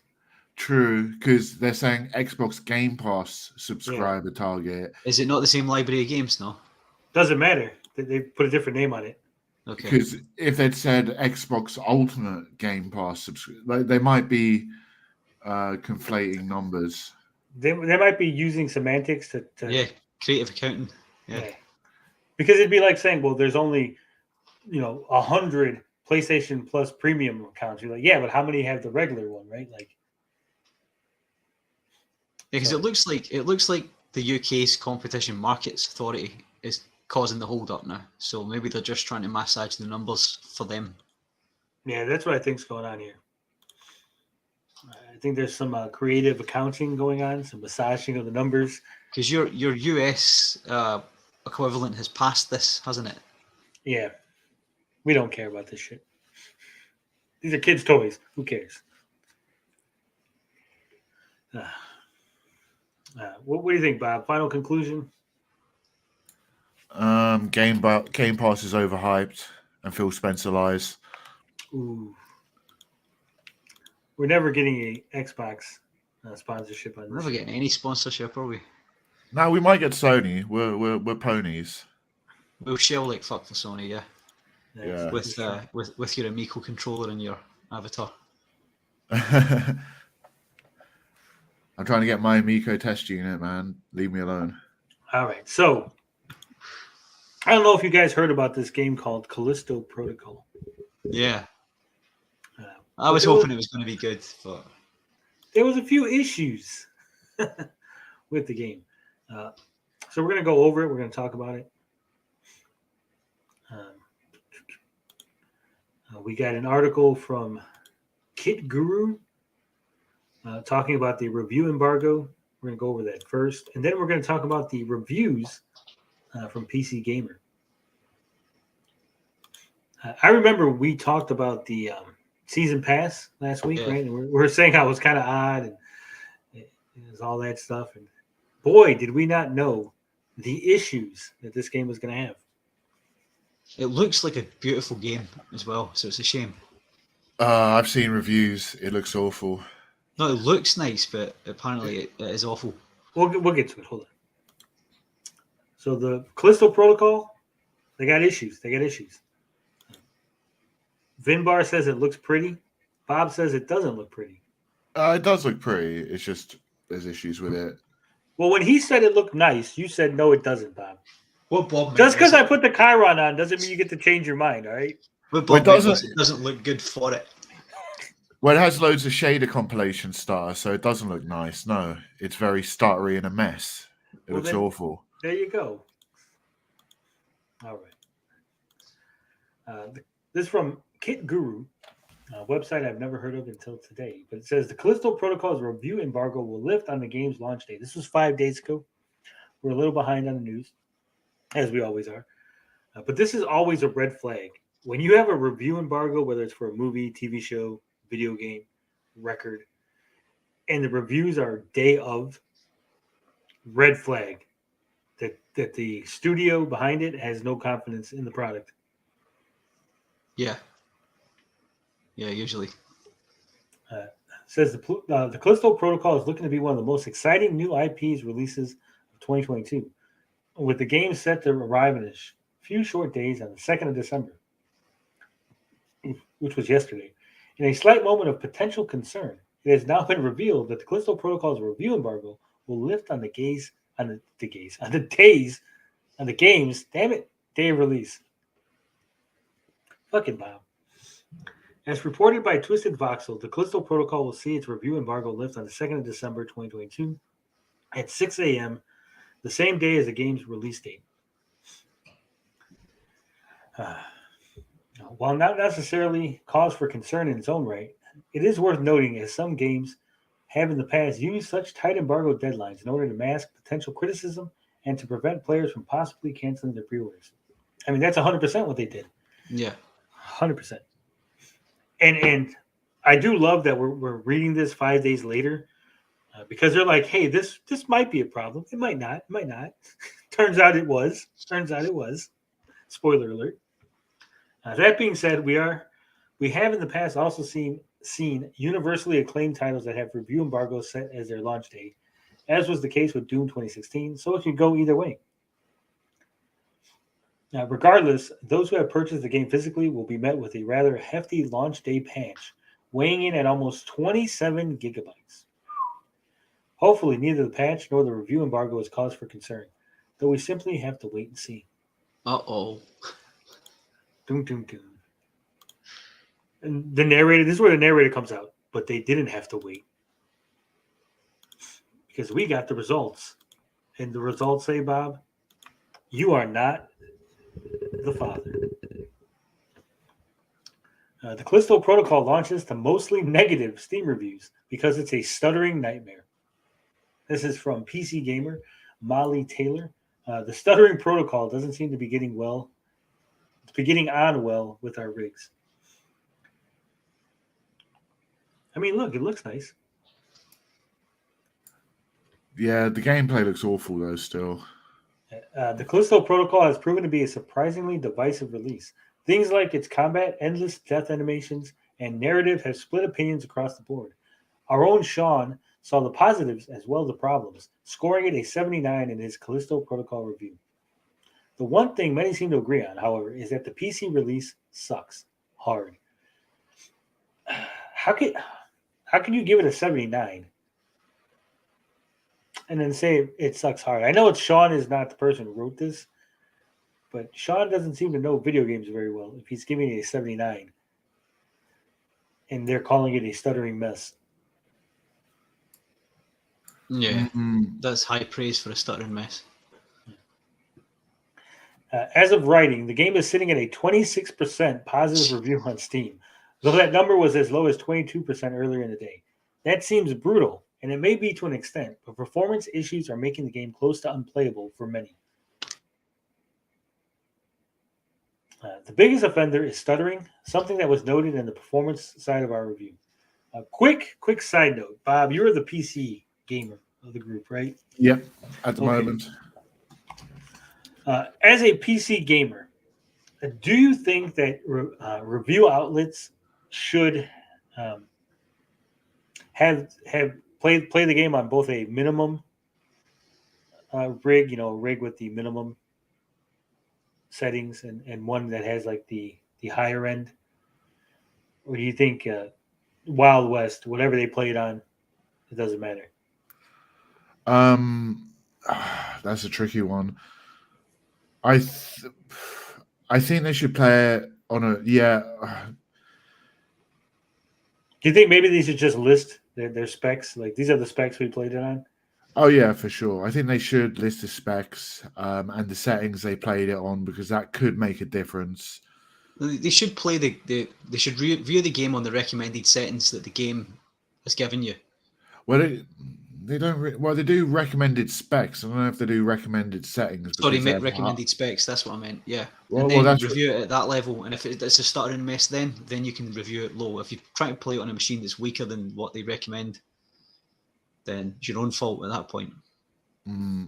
Well, from my understanding, this stuttering issue is more of a engine than a hardware situation. It's to do with the way parts of the game are compiled. Shader compilation stutter. So Why did said I wouldn't recommend? Unfortunately, I'm disappointed in the game. You were looking forward to it too. I was super hyped for it, but once I saw the gameplay, it looks awful.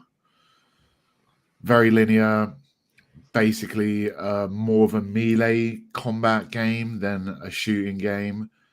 Your melee attacks take down enemies quicker than your guns. Oh, Potion Sword is in the chat. He says, usually, but I don't believe this is the case. There was a day one patch for PC that fixed the stuttering, so they delayed a review. They should have just explained it.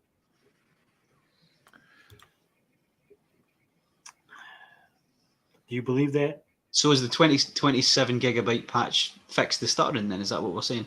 That's what Potion's saying. But here's the issue, right? This is one of the trickiest things about reviewing video games, because a movie, right? They don't go, here's the new Superman movie, right? But we're not giving you all the CGI. The CGI is going to be released on release day. We're giving you an early copy with no CGI, right? No, that doesn't happen. When you go see the movie early, it's complete. With a game, In order to get these in the hands of reviewers, the game has to go, like at least 2 weeks, if not more. A playable build to reviewers. And then if there's issues and they got to start working on a patch, that's going to be a day one patch. Well, the reviewers are not getting the day one patch 2 weeks early, right? Yeah. So now they're playing it on an outdated build, and they're not like, well, fuck it, we'll just push the release date back a week, so that way these guys get the new build and they get the patch, and everything's all good, right? So, it's a shame on them. Maybe they should have said something. The developers behind the game should have said, "Hey, look, we had issues. We weren't able to get a current up-to-date build to reviewers, so they're working on an outdated build. They don't have the day one patch, obviously."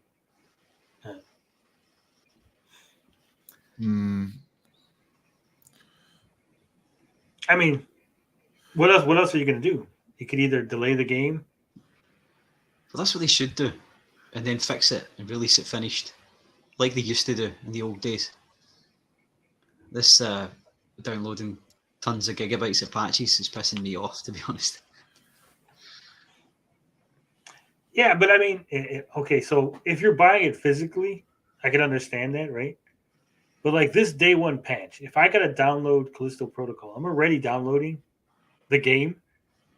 So what's another 27 gigabytes, right? Yeah. It's not like it's not a patch at that point because I'm already downloading the game. It's just like additional data download. Whereas if I had the physical, where you're like, well, now I actually have to download something to play it. Yeah, but if you have the physical and it's a day one patch, you got to put the disc in your machine and it's got to install off the disc anyway. So you got to wait to play anyway and also download any patches. Yeah, that's right, because there's nothing on the disc anyway but a fucking license. All right. What we at? Yeah. It says it's mostly present. It's mostly present when loading into new areas or either side of cutscenes and animations. Unfortunately, with the latter two being present throughout a large chunk of the Callisto Protocol, the poor performance is significantly noticeable.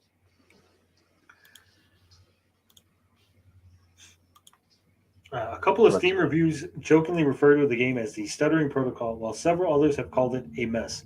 Even with several people owning RTX 30 series GPUs, and some even 40 series, stutters and frame drops, even with the ray tracing turned off, are rampant. It looks to be thanks to shader compilation, a common cause of stuttering, especially with Unreal Engine 4, the chosen engine for the Callisto Protocol. What's up, Blinded? How you loving the game? Oh, the game is doo-doo. Sorry. Has the patch not fixed it, Blinded? No. You can't fix a bad game. I mean the stuttering. I'm talking. I just mean the issues, the stuttering issues. The game itself. It's only on PC. It's not on consoles. So I can't speak to that. You're a bit quiet. Yeah. I got turned up. I'm on my earbuds, so. Oh. Let me see. All right, how does that sound? Yeah, that's better. Okay. Yeah, I can only speak to the gameplay and the story. The story's not so good. I would say there's no story, to be honest. Kind of sucks because. What about the gameplay? How's the gameplay? The gameplay is also not so great too. Yeah, it's like it's pretty much like you can tell that they rushed this game out just because it's like the gameplay is. It feels more like one-on-one combat, but then there's times where you're being swarmed by enemies, and then you're like, "What the fuck?" And then the dodge is tied to the fucking analog stick, so it just makes everything feel very janky. You're like dodging enemies, and then you're dodging someone, and you land right into another enemy. It's like, who designed this? This is fucking terrible. Maybe the story and the gameplay would be DLC to go along with the death animations. That's what it seems like. That's what it seems like. It looks terrible to me. I'm surprised it got as high as 79. Now, if you look at some of the major outlets, they are ripping this shit. They ripping it Yeah. apart. Yeah, I did hear something about the dodge mechanic being janky. Let's get to the end of this. It's a real shame to see the game suffering so badly at launch. I'm not much of a horror fan, but I was hooked in when I saw a preview at Gamescom, and hope seemed high for the Dead Space spiritual successor. For now, Striking Distance hasn't acknowledged the issues PC users are facing. The number of Steam reviews continues to grow, and thankfully for the developer, it appears that the positive review percentage is steadily increasing, and not all players are having such major issues. It's still firmly sitting at the mostly negative rating right now, though, and until a performance patch is pushed out, I can't see that changing. Terrible. I know lots of people were hyped for this. Potion says it sounds like a get good problem. No, that's a good one because I did say I wasn't gonna die. Game's just doo-doo. It's also I wouldn't mind if it was a short game, but like the story really only picks up at the ending, and you're like, this is kind of stupid. Like, why are you dropping all this information now? This is like the best part of the story. Just a huge exposition dump right at the end. Yeah, you're like, what the hell? Like, I mean, it's pretty much like Dead Space, but it's not as it's more like you use that fucking baton most of the time. Like you're not really shooting like enemies. So it just makes it really janky and it's just kind of repetitive. Like you can tell they spent a lot of time with the graphics and making it look good.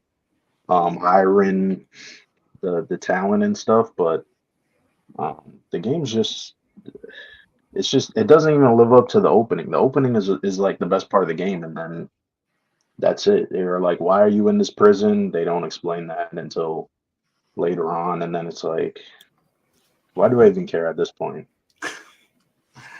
Sounds fantastic. Yeah, wait for a sale. That's what I say. Or buy Midnight Suns. That looks like a better game. Yeah, I'm planning on getting that soon. Yeah, definitely worth the money. All right, so Justy wants to know, what are your top 5 games, Blinded? They want to have a baseline. For your mom, your grandma, your auntie. Ooh. We can keep going. Who else? Blinded Justy feud continues. Your sister. Nah, you can go. You can figure that out elsewhere. Damn, you seem to be in a bad mood, Blinded. What's going on? I feel like pissing off people, so that's why I came in here.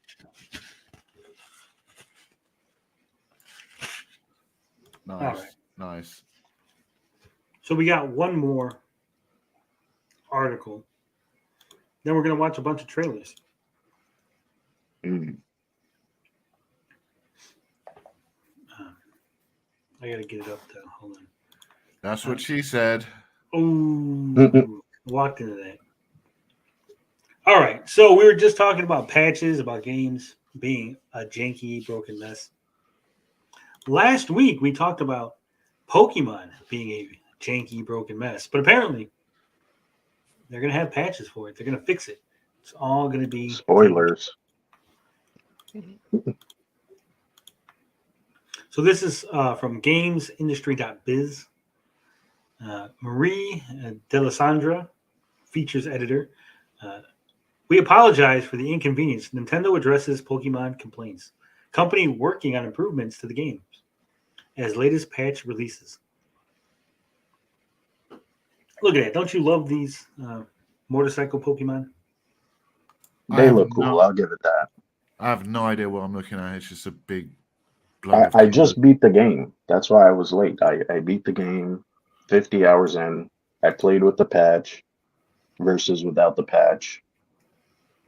So, you know, I have a good baseline of what this patch did. Okay. It says Nintendo has apologized for the inconvenience created by ongoing performance issues with Pokemon Scarlet and Violet.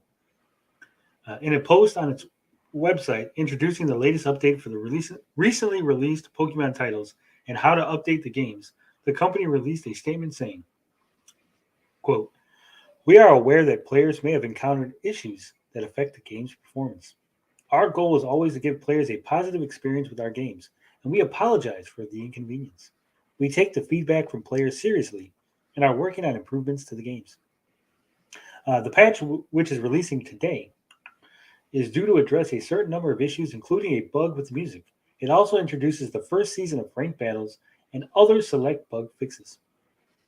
Pokemon Scarlet and Violet launched on November 18th, and despite overall good reviews, players and journalists alike have been very critical about the title's ongoing performance issues.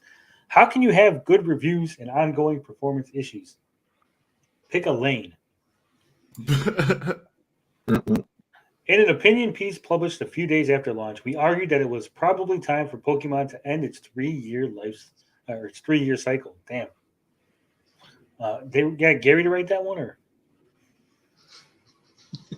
Yeah, they probably did. We also discussed the issues with Pokemon Scarlet and Violet in the latest GameIndustry.biz podcast. Plug in your own podcast. You want the truth about this patch? We want the truth.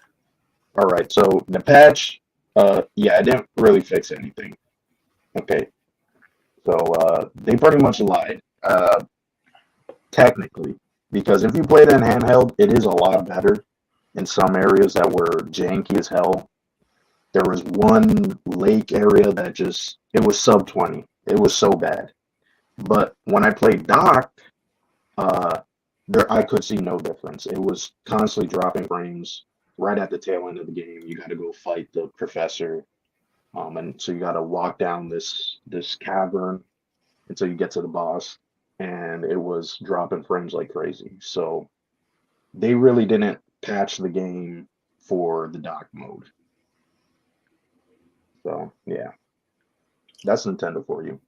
Damn it, Nintendo. I had hopes. I was like, yes, Nintendo did right. Because we were saying, will Nintendo do right? Will the Pokemon company make it right? And I saw the articles coming out about a patch. I said, yes, Nintendo has done it. Finally, a win for Gary. But no, apparently they've dropped the ball again. Yeah. I mean, they got even bigger problems anyway. They got to patch the online gameplay because the meta's broken. And on top of that, too, as Bob would say, you can't patch a bad game. Yep. It's a 6 out of 10 game. Anybody who says otherwise, they fanboys. Sorry. Is Gary saying it's a good game? Gary says it's a terrible game. He doesn't play it, but I agree with him. He hasn't played it yet, but he says it's bad. Hey, he's right, though. It's a bad game. He just got lucky. He got lucky. Yeah, a broken watch is right twice a day. Somehow. All right.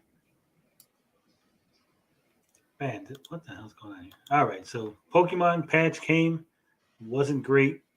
Didn't fix nothing. Hopefully another patch comes out and finally addresses all the issues and gets everything cleaned up.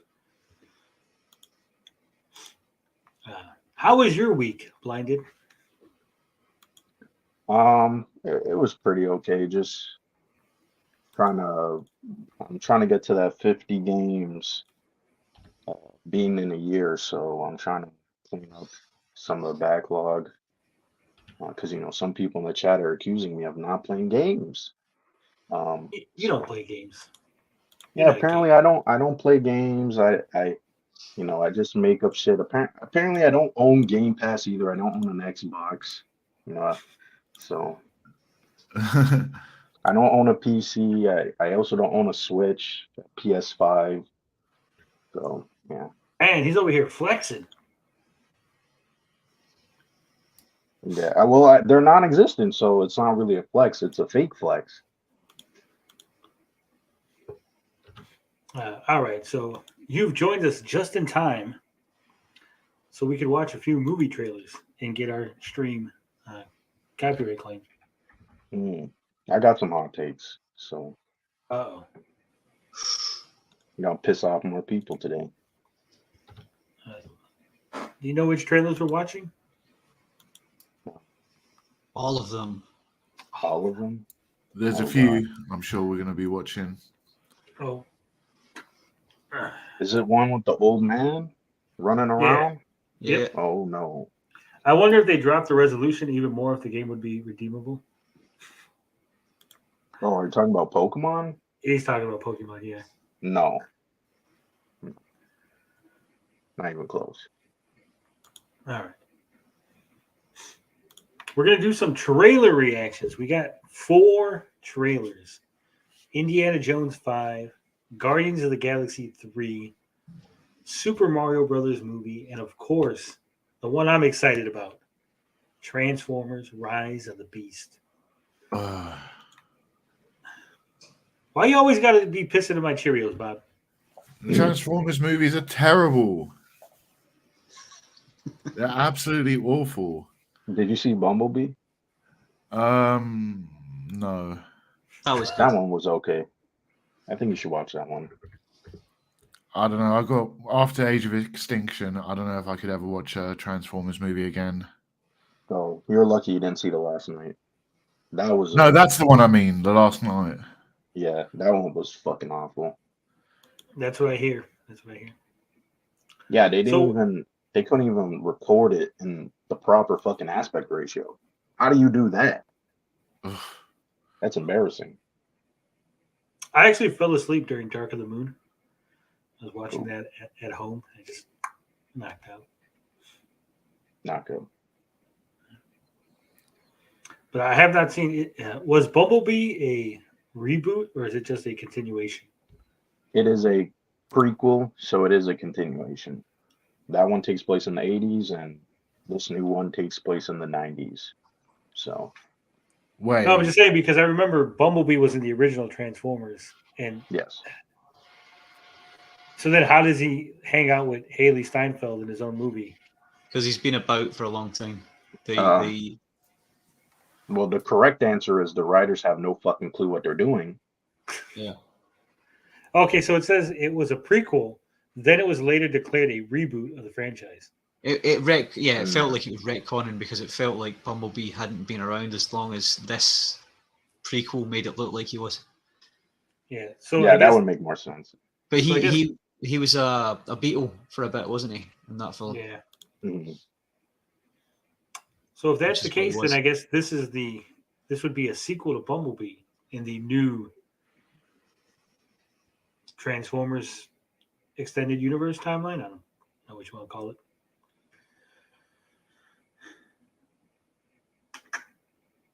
It's going to have Maximals, Predacons, Terracons. Come on, Bob. How are you not excited? I'm not at all in the slightest. I think if they're smart, I don't know if you guys are. Oh, well, yeah, obviously. I don't know if you guys are familiar with the Transformers Beast Wars series. No, and it's going to have no relevance to the Beast Wars series. It's just a name and characters only. It's going to completely ruin it.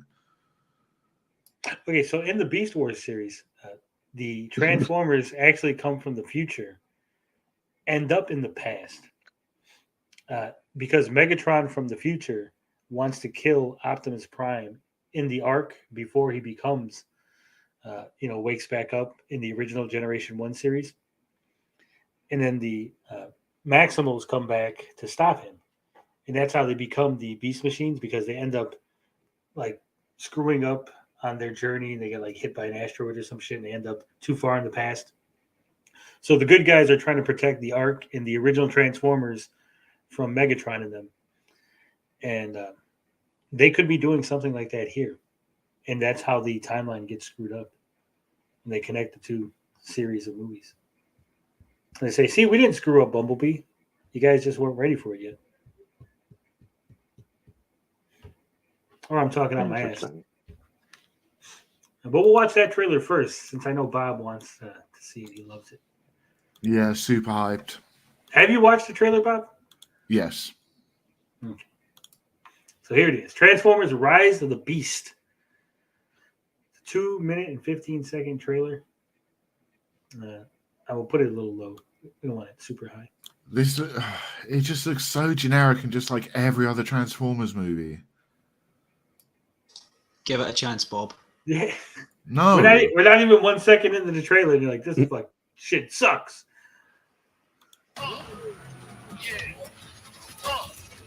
It was all a dream. Look, it got Biggie Smalls music. That's a win already.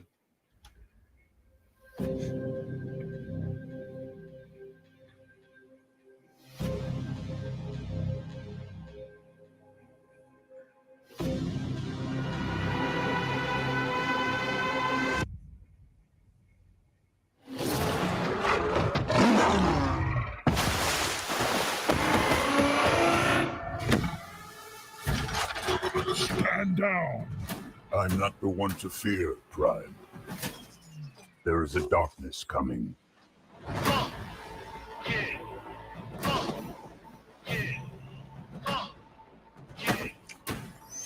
How are you going to tell me this does not look good, Bob?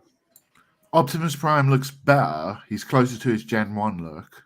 Is that not Peter Cullen voicing him anymore? Is it? Is somebody else now? No, it's Peter. Same actor. Is it? Yeah. He sounds terrible. Mm-mm. He is old though, isn't he? Yeah.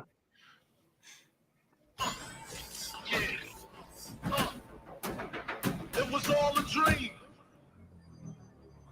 Pull over! I'm not driving! And if you don't know, now you know.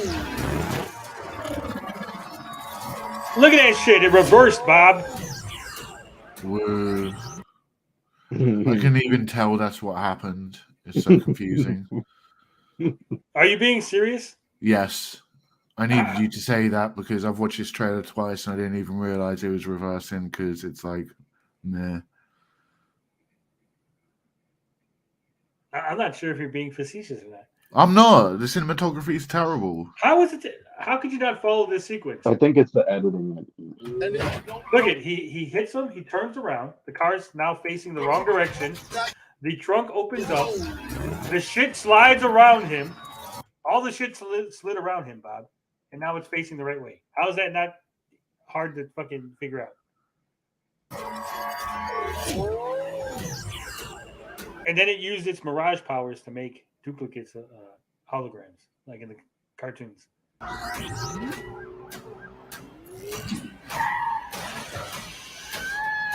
love is the Brooklyn way. You telling me that don't look good?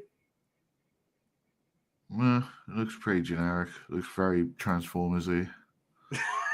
It looks Transformers-y. We've seen deserts and Transformers before. What's so great about You it? guys, I'm not talking about the desert. I'm talking about the cheetah. Great. See? Brown Saggy knows. cheetah. I'm going to kick you out and bring Saggy in. She knows more about Transformers. Come on, Bob. You could be Potion's date to the movies.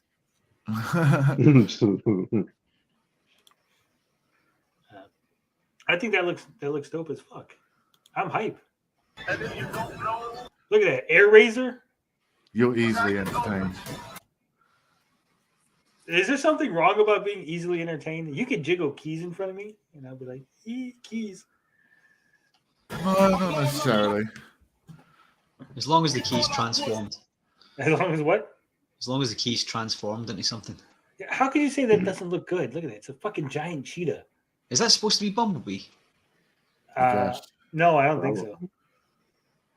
It's yellow and it's got the stripes. Yeah. Who knows? We'll find out. and if you don't know, now you know. I'm blowing up like you thought I would. Call the crib, same number, same hood. It's all good. Of all the threats. Did you see that? Fucking the Tyrannosaurus Megatron. Great. Both your past and future. You've never faced anything like this. Let them come. What was that, Bob? What was that? Okay, well, He said, "Let them come." So you came? See, I'm with Saggy. I'm excited for this movie. I love Beast Wars. I'm only disappointed because I don't think they're gonna have Dinobot, the bad guy that betrayed the Decepticons, becomes a good Transformer, and he's like all like Shakespearean about it. See, look, Saggy's excited. She's seen Rhinox, Cheetor. That might have been Tigerhawk, by the way. Maybe. It looks like fun. Potion agrees. If they don't have Dinobot, I'd be pissed. I will too, but I don't think he's going to be there. I think it's too complex of a character and story arc to do in a 2-hour movie. Yeah. Well, not just a kids movie, because it's in the cartoon. He's on the bad guy side, and then quickly they established that he's got like honor, and he's not really like evil. It's more like he's like lawful evil, right? So he's like, no, what we're doing is fucked up. And so Megatron kicks him out, and he joins up with the good guys. But they're kind of like weary of him, and you got that whole thing going on. They said they're having the Terracons. That's what it says in the Wikipedia. And the Predacons. It says Predacons and Terracons. Bob.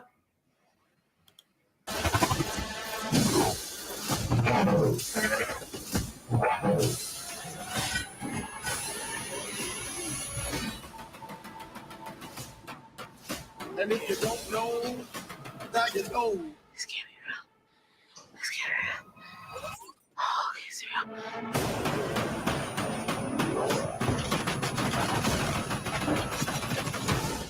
I did think that was stupid that they showed that at the beginning of the trailer, and then they showed it again at the end. Mm-hmm. I'm hyped for this movie. That's how I get out of my car. Yeah. Saggy said, fucking lame, the Predacons better be there. They're going to be there.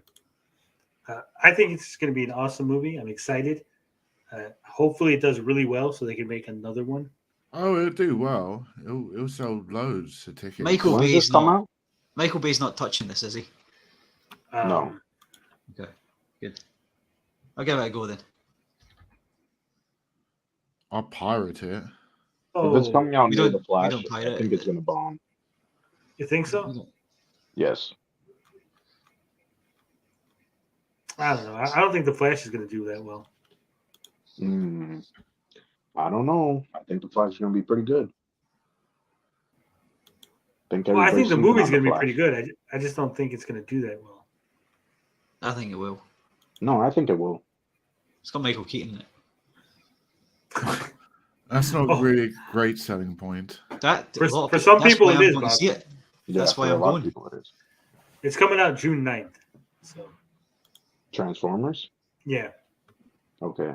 Well, I might do okay then. If it came out like that second week of June, then I told I you, don't think so. Saggy, the Hawk was Air Razor. hmm, I know my Transformers. All right. I think that looked great. Looked like an awesome trailer. I'm excited. I haven't been excited for a Transformer movie since the first Transformer movie.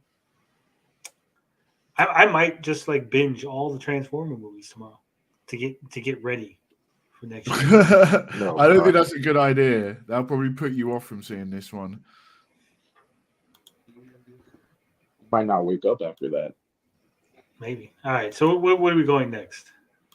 We got to come down. That was so good. We have to come down from that trailer. Let's get Indy out of the way. Old man. And that's exactly what I was Five. thinking. Oh, you're just torturing me, trailer after trailer. All right. Indiana Jones and the Dial of Destiny. I miss the desert.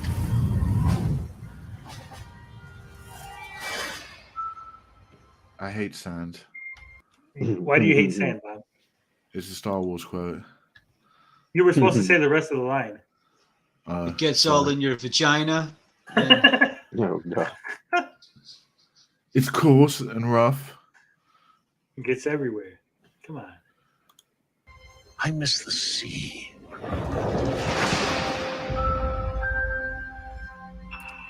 And I miss waking up every morning,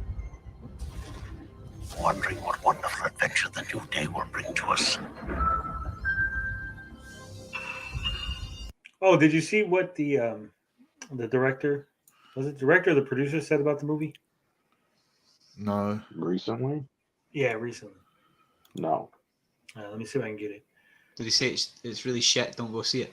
Yeah, he was like, "Oh my god, all you people online saying that the movie's really shit. You're correct. How did you figure it out?" I was actually in Glasgow when they were filming that. I saw them filming it. Nice. Oh, did you? Are you in the background when you're supposed to be working? But let's see. Where the hell is this quote? Because you know how everybody's been complaining about the female in Indiana Jones. Spoiler: there's a female in Indiana Jones. Yeah. His goddaughter. Goddaughter. Jesus. Yeah. Well, the complaint was that Indiana Jones is going to get replaced. But they tried to replace him with fucking Shia LaBeouf, though, didn't they? They did. That didn't quite work out. Where the hell is this?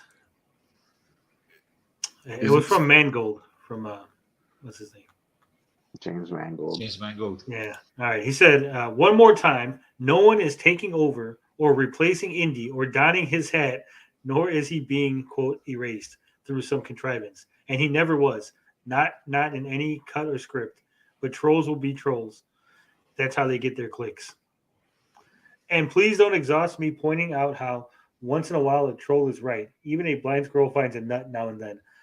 All one has to do is look at set photos and interviews, and you get enough info to make wild guesses about a movie plot. The difference between trolling a-holes and everyone else is they're trying to make money off your feelings about other films and culture war politics. They push controversial guesses as coming from sources to gin up clicks. Let it go. So, Damn. lady taking over Indiana Jones confirmed? Yeah. Mangold lying. Woman gold. I'm going to put woman gold in the thing. Woman gold gets vagina hurt when he gets busted for replacing Indiana Jones. You can't trust any of these movie producers, actors, or anyone anymore until the movie's actually out and we see what happens. So you think he's lying, Bob? I wouldn't put it past him. I've got no reason to trust anyone in the film industry. Yeah. Especially after seeing Andrew Garfield just blatantly lie that he's not in. Why does everybody bring up that's like everyone's go-to now? Because it's an easy recent example. Yeah, but that's a totally different thing. That was like that was spoiling a surprise. Yeah. Did you know they actually yelled at what's his name? The Green Goblin? Willem Dafoe? Sorry, Willem Dafoe, yeah. Was it? No, maybe it was not Willem Dafoe. It was the other one. It was Doc Ock. Alfred Molina. Alfred Molina. Yeah, Alfred Molina, because he had mentioned that he was going to be in Spider-Man. Yeah, he broke it first. He said he was the first. He said that he got a phone call from Kevin Feige and he got yelled at. Oh, right. Those days have come and gone. Perhaps not. You're not excited? No. I don't believe in magic. That's the dumbest line I've ever heard. He doesn't believe in magic. Wasn't the last movie about fucking space aliens? But that's not magic. You mean the last 3 movies? You mean every movie? Yeah, every single movie this man's been in. Fuck hell. Every movie, TV show, comic book, video game adaptation that he's been involved in, yes. I mean, unless you're saying that the Ark of the Covenant has some sort of regular explanation, it's not magical. Well, it's religious. It's not magic. It's holy. Which is magic. No, what do you think magic is? I'm just trying to argue semantics. And what about those glowy stones in those glowy stones? Which one was that? The Crystal Skull? No, the one before it. Last Crusade. Yeah, the Last Crusade didn't have stones. Not Last Crusade, the other one. Temple of Doom? I think so. Bob's thinking of Romancing the Stone. No, the one with the one with the guy who's cover the heart Indy, and there's those 3 statues which glow. That was me and my brother's favorite line in that entire movie when we saw it as kids. We just shouted at each other, "Come to the heart, Indy! Come to the heart!" and just attack each other. You're talking about Temple of Doom. Yeah. Is it the one with short round in it? Yeah. It sounds better with an accent.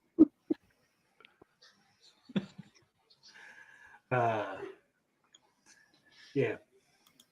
So there's magic in every Indiana Jones, so that is kind of a stupid line. But a few times in my life, I've seen things I can't explain. And I've come to believe it's not so much what you believe. Oh God. It's how hard you believe it.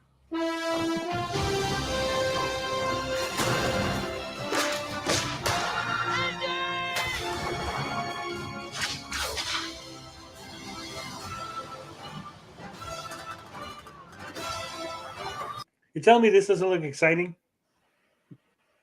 Sure. This looks like generic AI Indiana Jones. I just don't get that line. I don't believe in magic, but then it all depends on how much you believe. That's not what he says. I'm paraphrasing. Terribly, because he didn't say anything like that. No, he said. He said, "I don't believe in magic, but I've seen some things that I can't explain."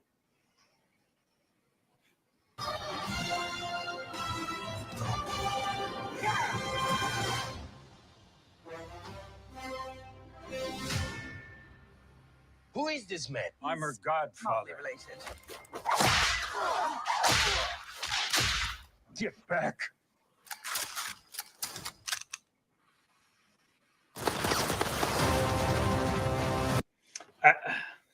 That was stupid. I love it, but it was stupid. I like the digital de-aging job they did on him though. Yeah, I never understood though in movies. Yeah. In movies, how come when a guy shoots and there's no one there, they continue to shoot? Comedic effect. Was that boring? And why? And why don't they just aim down where he went? Yeah. I'm just gonna keep shooting straight until my clip is empty. Do you know how fast bullets travel? The chances of dodging a bullet are real slim to none. Yeah, Hence comedic effect. You would know best, Finbar, yeah. I have fired a few of them. So, any thoughts about what do you think the Dial of Destiny is going to do, what it means? Time travel. Retcon machine.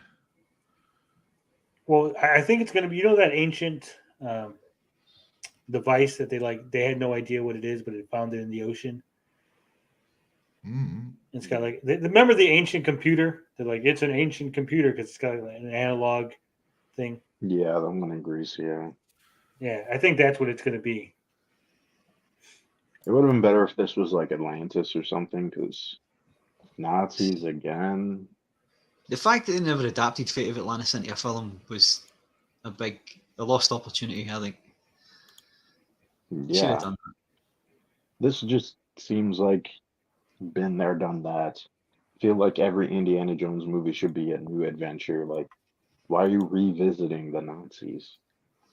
Well, I get it, it's modern. The Nazis only been in 3 of them. It's like the 60s, man. Like, come on. No, actually, the Nazis were in 4 of them. Right? They were in the first one.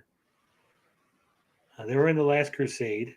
There was Nazis in the Crystal Skull. So yeah, everyone had Nazis except for Temple of Doom. Did Temple of Doom not have Nazis? I don't think so. I don't think so. Maybe like in a flashback. No, I Must don't have been even a Nazi think somewhere. The only place I could think there could be a Nazi in Temple of Doom is right at the beginning when he gets poisoned, but I don't think they're Nazis. Yeah, I don't think there's Nazis in that movie. No, because very quickly they head off to India, I believe. Yeah. Well, there was a Nazi Temple of Doom, according to Google. Hmm. Plot twist: it's Harrison Ford. Harrison Ford's in that. Yeah. Let me see. According to this, Nah, none. none. So yeah, one movie, no Nazis. That's probably why that one's Carl's least favorite movie in Indiana Jones. Throw me the idol, I'll throw you the whip. Yeah. All right. Let's see. What's the next one? Is Bob gonna like any of these trailers? No, I'm about to punch my monitor. All right. It's a me, Super Mario Bob. I haven't watched this. I'm very Super Woke disappointed. Brothers. They did not get Captain Lou Albano to voice Mario. Movie's dead to me. Hashtag not my No. Mario. Did you just say Super Woke Brothers? Yes. That's what people are calling it. Yeah. All right.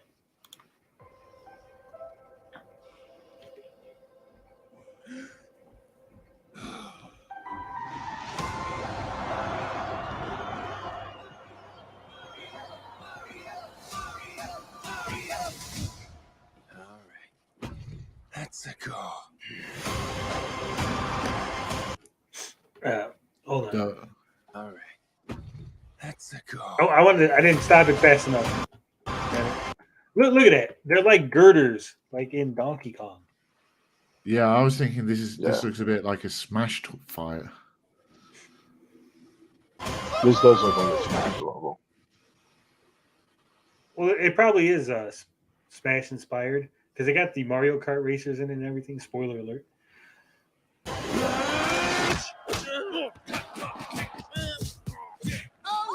No, Also- man, that's woke. They're going to say that it's Donkey Kong Jr. because there's the original Donkey Kong sitting there on the throne, That's Cranky Kong. which is the original Donkey Donkey Kong is the original Donkey Kong. Cranky Kong. Do you not know your Donkey Kong lore, Bob? No, I don't care. There's a lot of Donkey Kong Easter eggs in this trailer, by the way. The original Donkey Kong from Donkey Kong turns into Cranky Kong because he gets old. Somehow he ages, but Mario doesn't. And the Donkey Kong you play in Donkey Kong Country is actually Donkey Kong Jr. The more you know. Well, I never played Donkey Kong Country, so I wouldn't. What? Unfortunately, Bob has had issues with his internet. He's off Bye, to Bob. He's off to go That was a download an bad emulator. take. It's not a take, it's the truth. I've never played longer than like 10 minutes. You of gotta Donkey play Kong Donkey Country. Kong Country. So I you was have gonna let played it? me play the Donkey Kong trilogy, but now you. Yeah. Like minutes of it. They're good games. I mean, the music is good. How don't you like the music? Not my jam. Oh man. You know what's funny about the Donkey Kong Country games? They're terrible. No, No. Miyamoto pissed off the developers, and that's why Donkey Kong doesn't show up in 2 and 3 as a playable character. Oh wow, I didn't even know that. Yeah, because that's That why the would make second one sense. is Diddy Kong's Quest with Diddy Kong Mhm. and what the hell's her name? Trixie. Dixie? No, Dixie. Oh, Dixie's, yeah. And then in the third one, it's Lanky Kong. And the baby or whatever. Yeah, I forget what the hell his name is. Chunky The Kong. baby. Yeah, the baby's in this trailer, by the way. He's one of the racers in the background. Spoilers. So is the other one. So is the one with the glasses. Yeah, the- Funky Kong. Yeah. Okay. Not sure if you know who I am, but I'm about to rule the world. Wow, yay. But there's one problem. There's a human, has a mustache, just like you. Do you think I know everything? So what I'm getting from this trailer right here in this part is where he's saying that he's going to rule the world, but there's a human with a mustache like him. I'm assuming that Mario is going to accidentally stop Bowser when he first shows up, And that's what leads to the events of him having to fight Donkey Kong. Like everyone's cheering for him at that point because they think he's a hero. And then he kind of has to learn how to be a hero because everyone wants him to be a hero. Possibly. Either that or they're going to go with the prophesized hero of Mushroom Land angle. But he has to learn to be a hero from Peach. It's all woke. Well, because it looks like it's Princess Peach. Everything else is woke. Yeah, it's going to be a fish out of the water story. So that's what it looks like anyway to me. Every human being with a mustache wearing an identical outfit with a hat with the letter of his first name on it. Because I don't. Bowser is coming. Together, we are going to stop that. Is that regular Toad or is that Captain Toad? That might be Captain Toad because he's the red one. Monster. How? Look at us. We're adorable. Oh, I got this. No problem. Yes! Come on, Mario! Our big adventure begins now! Ah! Get it off! Get it off! Get it off!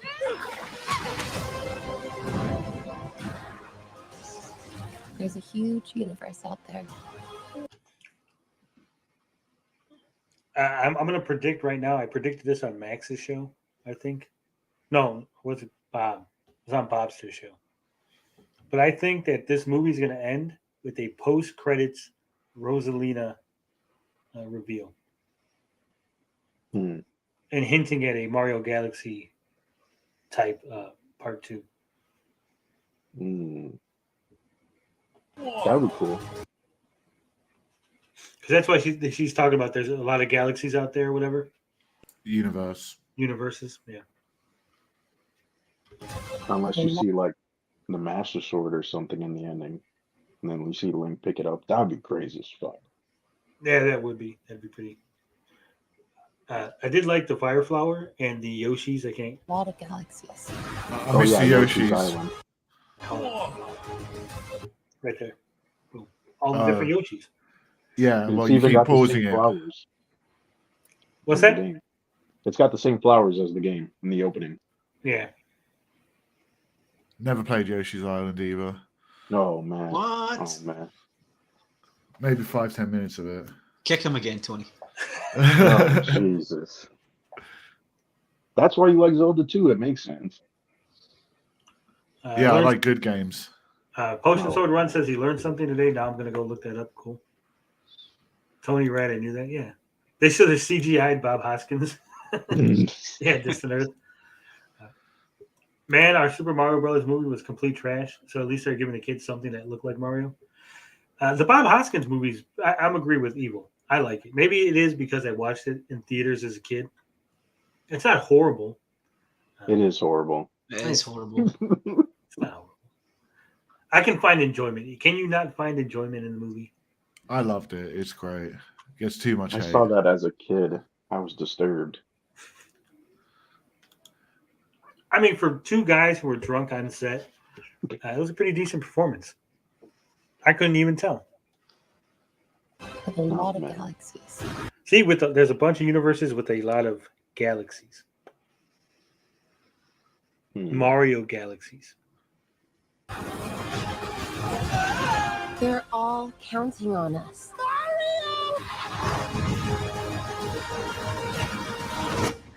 No pressure.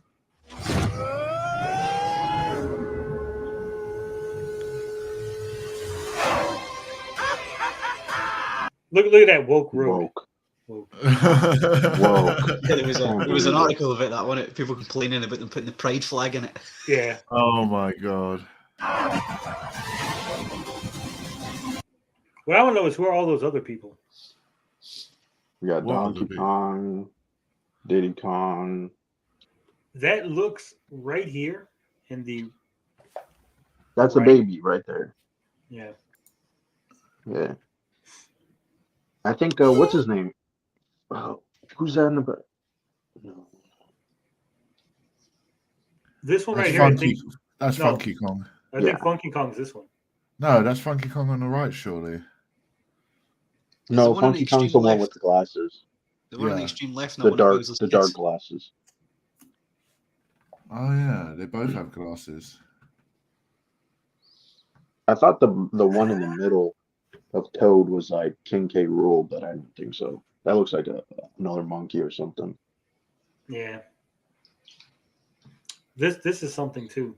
This looks like the NFT monkey.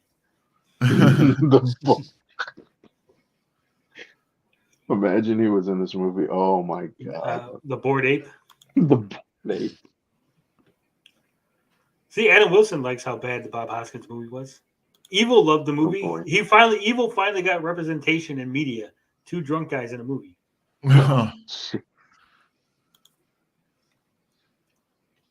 Bob Hoskins, Mario, motorboating, Big Bertha, priceless. Wahoo! Oh, drift, nice. And he did the Wahoo. Y'all complained about his voice. He did the Wahoo. That fixes everything.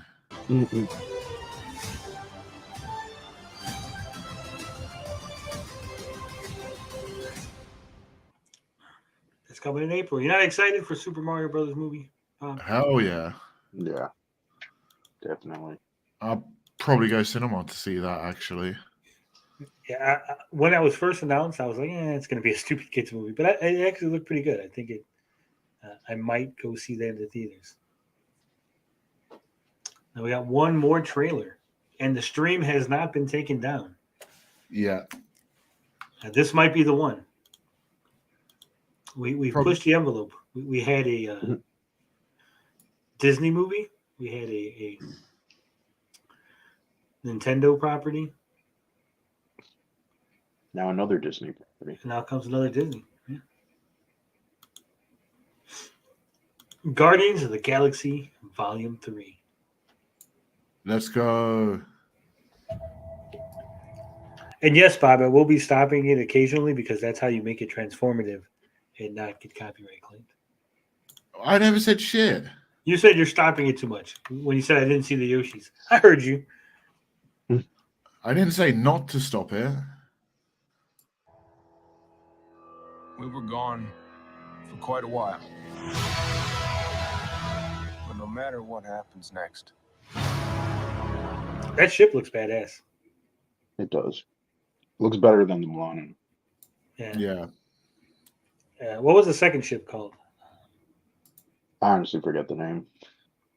Because this one is, they're all named after 80s Actresses. celebrities. Oh, celebrities. Okay. Because of Melissa Milano. Yeah.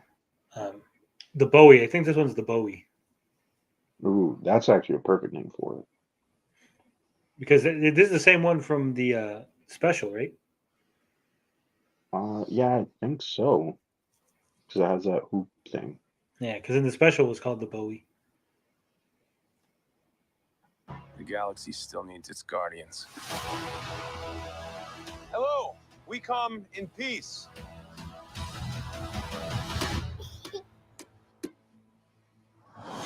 Come on, Drax. I've seen that so many times and it's still funny. This never gets old. Yeah. Seriously, That's dude? hilarious. No.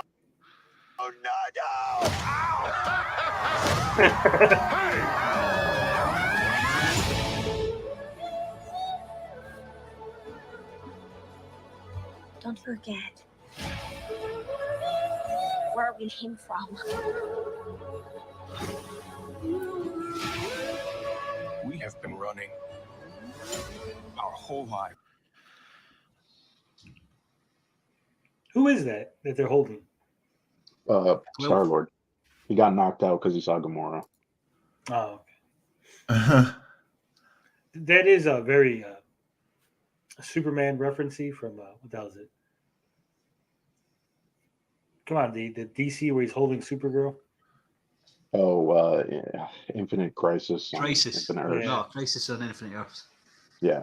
Yeah, I was getting that vibe from it. Right. Pete, I'm done running.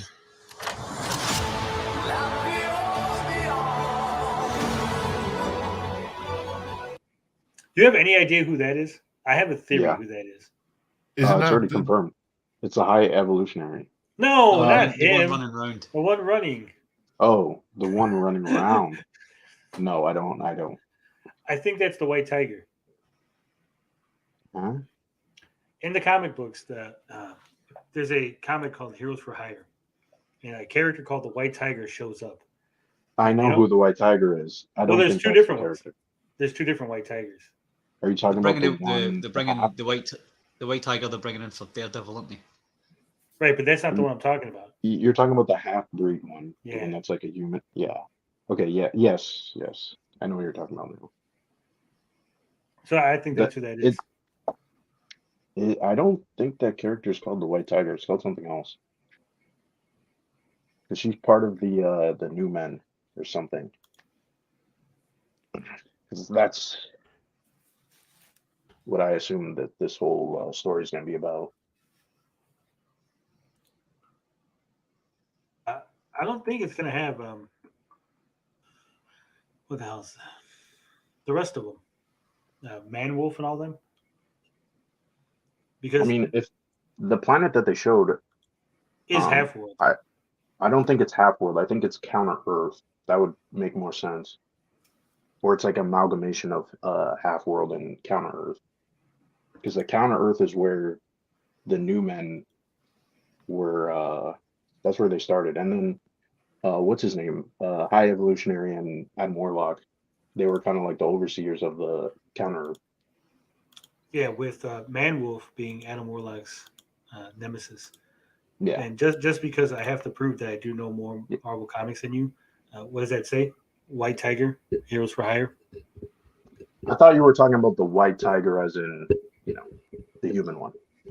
No, the White Tiger as in the one for here. The one when I said there was a comic called Heroes for Hire and a White Tiger showed up and then you cut me off.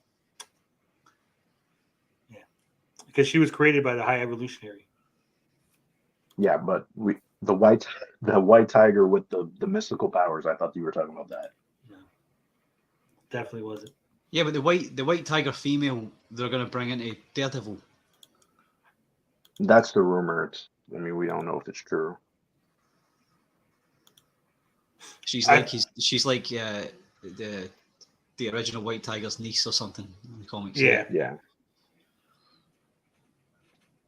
Well, it's not the original White Tiger's niece. It's like, well, the 70s one.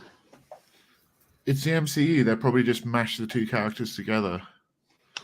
It would be really weird if they mashed those two characters together. Massively weird.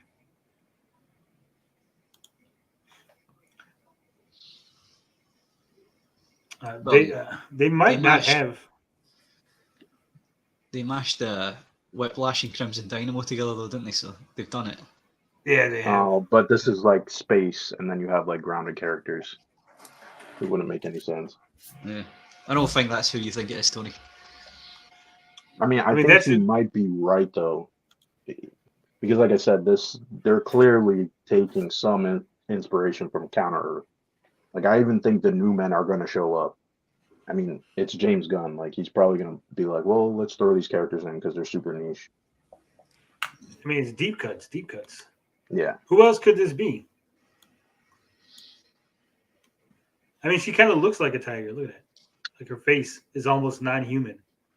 Yeah. They might be like his apprentice, right? And they're actually like slaves, and so the Guardians have to like break them out. Yeah. Until they came out together. It could be a case where she's the White Tiger and they don't actually like name her. She doesn't get the costume or nothing. She's just there like as an Easter egg. Well, that's what I'm saying? Isn't there another name for her? I'm gonna Google it. It might be eventually. All right, well, I'm gonna play the trailer while you Google. Yeah, I don't think so.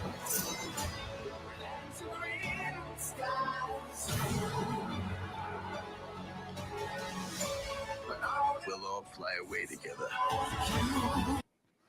Like, who's that he's jumping out the window with?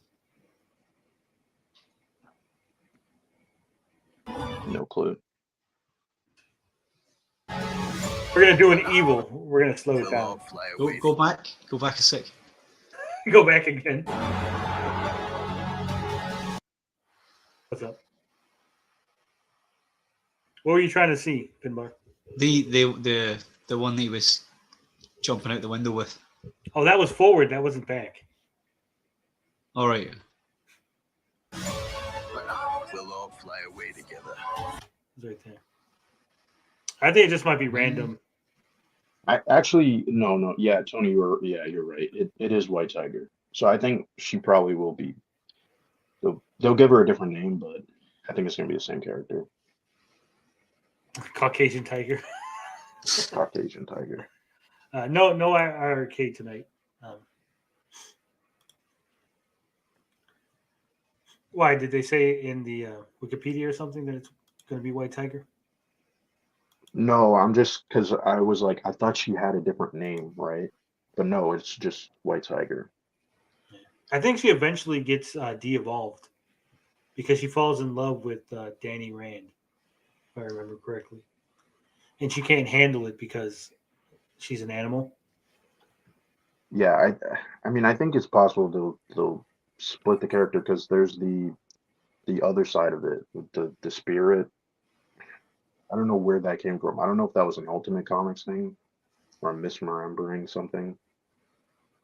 He has like a necklace. Am I tripping or like? No, that's the White Tiger, Ava Ayala, because Hector Ayala has the 3 necklaces which he got from the 70s like Brothers of the Tiger because they all had pendants, and he gets all 3 of them.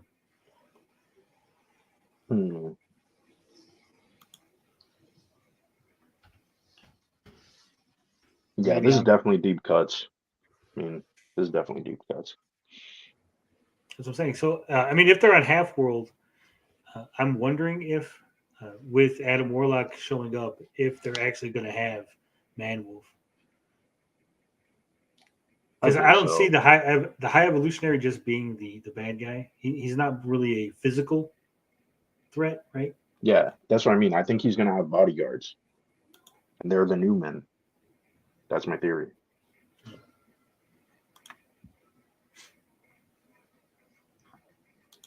Yeah, there was actually other White Tigers because Angela Del Toro was also called the White Tiger. Casper Cole was also called the White Tiger. Marvel just recycles names like a motherfucker. Yeah, that's just like way too confusing.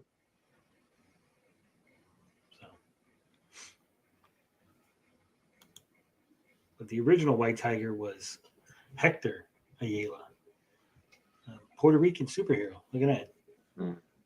He was the first Latin American main character in the history of American comics and Marvel's first Hispanic superhero. Interesting. From 1975.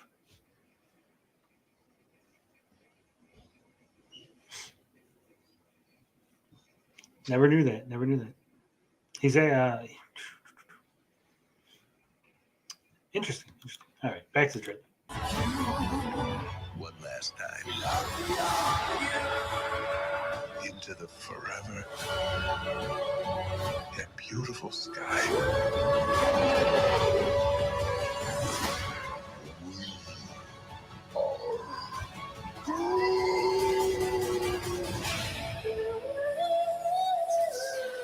I like the little auto rocket. The little otter rocket, that's his girlfriend. What? That's Rocket Raccoon's girlfriend from the comics. Wow. She was also in the Telltales game too, which was pretty good. Yeah. I think it's going to be weird that they're going to actually say he's a raccoon now. Because they keep going back and forth on that shit in the comics. They're going to kill him. I don't think it's that bad. They're going to kill him for the Guardians. I think it's that bad because he was a raccoon, and then they made the movie, and they said in the movie he wasn't a raccoon, so then the comics were like, oh, he's not a raccoon. And now they're going back to, well, he is a raccoon. I found the name. I found the name that they could go with instead of White Tiger. What's that? Snow Queen. I don't think they'll call her Snow Queen, but I think it'll be derived from that character because they're like sisters. We're in White Tiger. So I think that'll be their way out. I want to see Rocket Raccoon in his old green uniform, at least for a little bit in this movie. Oh, that'd be cool. I also want them to give Star-Lord his proper mask, like from the 2008 run. The one that That would goes be with the pretty cool. suit? Or the full Yes. head one, the one that covers Yes. the top of his head. Yep. Yeah. With the little cap thing. Yeah. That'd be pretty cool. All right, there's a little bit more of the trailer we gotta get through. And they'll kill anyone who gets in our way. No, not kill anyone. Kill a few people. Kill no people. Kill one guy, one stupid guy who no one loves. Now you're just making it sad. I'm hyped. I'm hyped for this. Same. Definitely. Probably be the best Marvel movie, and then everything else will be shit. Yeah. So what do you think is going to happen with Adam Warlock? You think he's going to die by the end? Because from what James Gunn and everyone's saying, that it's like Dave Bautista's done playing Drax. He was talking about killing off because it's like the end. That's it. This is the end of the Guardians. I think Drax is the one who's going to die, to be honest. I think Drax and Rocket are going. I don't think Rocket's dying. Yeah, because I think it's too obvious now, and that was like a plot leak from 5 years ago now too. So I don't think if they did, you know, it's probably something a while ago, right? And then they had to change it because it got out there. I don't know. They'll probably kill a lot of people because what does it matter anymore? They've hinted that people can come back. Like, well, I think these Heimdall. I think the characters aren't coming back. Well, here's the thing, Bob. This movie is actually going to tell you that it's not a magical, like, just grab another version. Because remember, Gamora comes from another timeline. She's not in love with Peter Quill anymore. Because she's had different experiences, that gap in experiences has changed her to the point where she's not in love with Peter Quill. She's not even the same person, so yeah. Yeah. And so that's what they're basically, this movie is going to basically say, look, even if we pulled someone from another, like Charlie Cox, even though he looks the same, he's not necessarily the same character. Mm-hmm. Which is pretty smart, again. Yeah, it's going to be a subtle little way. So I think it's going to be real good. I think they're definitely not going to kill off Peter Quill, but I think the Drax is a good bet to die. He's died in the comics before. Yeah, and he has no reason to stay alive. Yeah, Thanos is dead, and they never really explored his relationship with his family, which is kind of important. The only way I see Drax living is if they bring his daughter back, because in the comics, his daughter is Moondragon. Moondragon, yeah. I thought she was going to be in this movie. Yeah, but in the comics he was from Earth as well. So no, yeah, that's a whole different thing. Yeah, that's like no, but yes. Originally he was. No, the original way too the original story was he was from Earth. Arthur Douglas was from Earth, but Drax wasn't. Yeah. But Arthur Douglas was used to make Drax in order to kill Thanos. Yes. And then there's like this whole convoluted thing. Because even during the Infinity Gauntlet, he comes back. 3 random people die, and they become Drax, Moondragon, and Pip the Troll. Because comics are weird. Yeah. Well, I'm a bit more interested in Adam Warlock. Do you think he's going to be just a one-off in this movie, or do you think he's going to appear in other movies? Oh, he's going to be in other movies. Not. Yeah, he'll be in other movies. He might get his own show. Right. I'm thinking they should put Rocket and Groot. They should get their own show. That actor put some time in the gym, so he's not doing this for a one and done. Yeah. And he's an actor. There's no way they're going to throw him away. And they can't throw him away because the Magus. How are you going to get rid of him before Magus comes out? Yeah, and he still has to deal with the church, and yeah. I mean, you could probably make him fight. What's his name? We were just talking about him. Gladiator. There's a couple of characters you can make him fight. Well, there's a whole bunch. I mean, there's a whole bunch of space people. Hell, I wouldn't be surprised if they hint at the stranger being out there,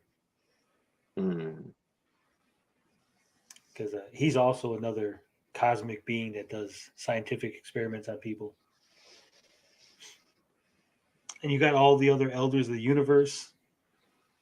Man, there's so many space people. But now I'm concerned because there's no James Gunn. Yeah. Like you could probably do this all if James Gunn was overseeing it all, but now I don't know. What really sucks is they kind of spoiled the Adam Warlock thing with the Guardians game. Yeah, that was pretty good interpretation of a character. Yeah. I didn't like the makeup on Adam Warlock, at least the little bit they showed. I think it should have been more glowy. They could still tweak it a little bit.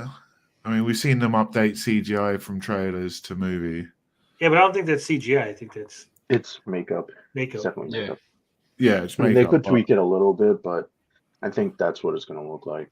Because he's supposed to look like the church, right? So yeah. And they were already kind of wonky looking from a makeup standpoint. That's what I was gonna say. Like in the movie, those other people look like that, but in the comics, Adam Warlock is supposed to. His skin is almost supposed to glow like a golden. Mm-hmm. I don't know what this gem is because it's definitely not the soul gem. No. Yeah. And I mean, that's what he had originally on his forehead. Yeah, I wonder what is that thing on his head. Or his forehead. That's going to be interesting. I hope it's just not there for decoration. Like, oh, here's his callback. Oh man, Rocket just threw a rock at him and it just like lodged in his head. Oh, Jesus! just has a little Easter egg. Like, hey, look, he's got a gem stuck in his head. And he uses it to headbutt people. That's a superpower. Oh man. Also, I don't like his suit. Not feeling it. Yeah, that I kind of wish he just had long hair. He's supposed to look like Jesus. Come on. Space Jesus. Yeah, he pretty much is. But I think he'll do a good job. He's a good actor, so won't be a generic performance. Maybe he's the. It looks like he's hitting. I don't know if it just edited Nebula to make it look like that, or if he actually is hitting Nebula. Might be. No, in the previous frame, she is in the same shot as him, and him punching. Yeah, he is punching her. I'm sure. We gotta like slow it down and see. Yeah. We're gonna slow it down. Oh, also that was the monster from Guardians 2. I don't know if you noticed. Yep. Yeah. Yeah, there. Yeah. It's definitely her. So that's weird. Why would he be fighting? Unless that church, whatever the hell that race of people are, sent him to go fight the Guardians. I think this will be early on, won't it? Yeah. Because I mean, they're the one who are gonna awake him, right? Because of the post-credit scene in the second movie. Yeah.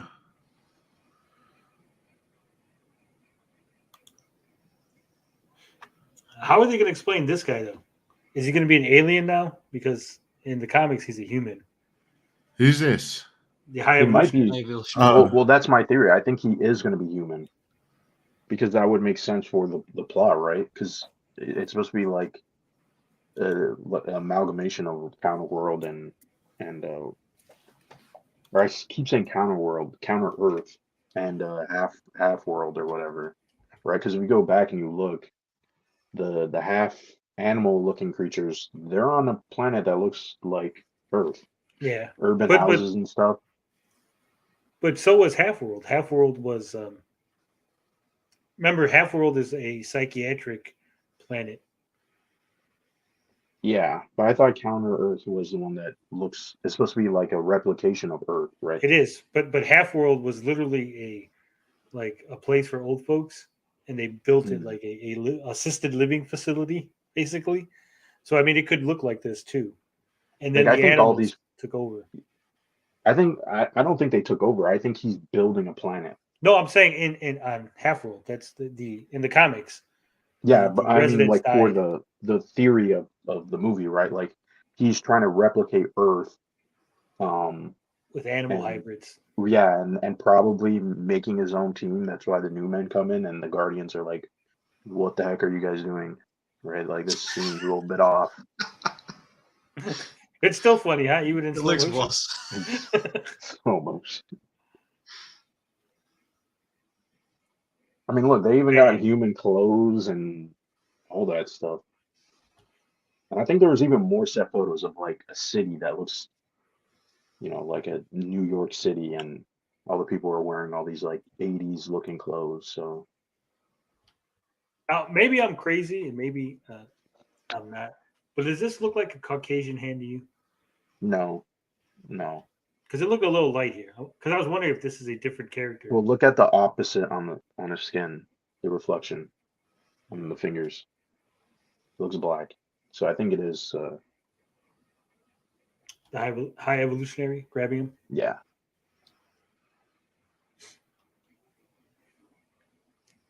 It's gonna be interesting. Sussy Among Us Also, reference. this is not Among Us reference. This is a reference to my profile picture. All right. That's a deep cut. Yeah, You want to 2001. guess? 2001, but who did it? Jack Kirby. Jack Kirby. Yep. This whole movie is probably going to be like a massive homage to Jack Kirby, just because of the. Are they gonna have Kirby bubbles? I'm still waiting for that. I hope they do that. Like they haven't replicated in live action. It's like, damn, you guys got to do that. I don't think you could. It would be so weird. I know, but like somehow figure it out. Because it would be so cool. You're just like, oh shit, they actually did it.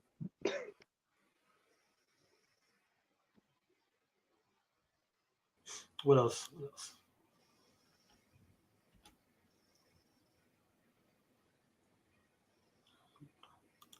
It is kind of weird that this planet looks all, or the space station, whatever the hell this is all like organic and mechanical.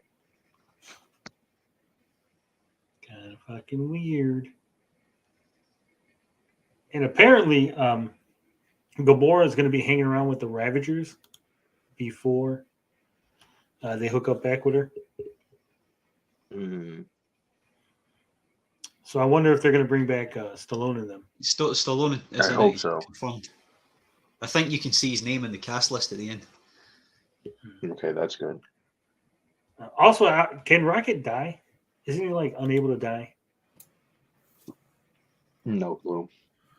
Because I think they reference that in the game, don't they? Because he's like cybernetically enhanced and he can't die. Mm. I mean, if you obliterate his atoms, like if you atomize them. Do you think Kirby would enjoy the MCU movies? Distant Earth wants to know. I think he would.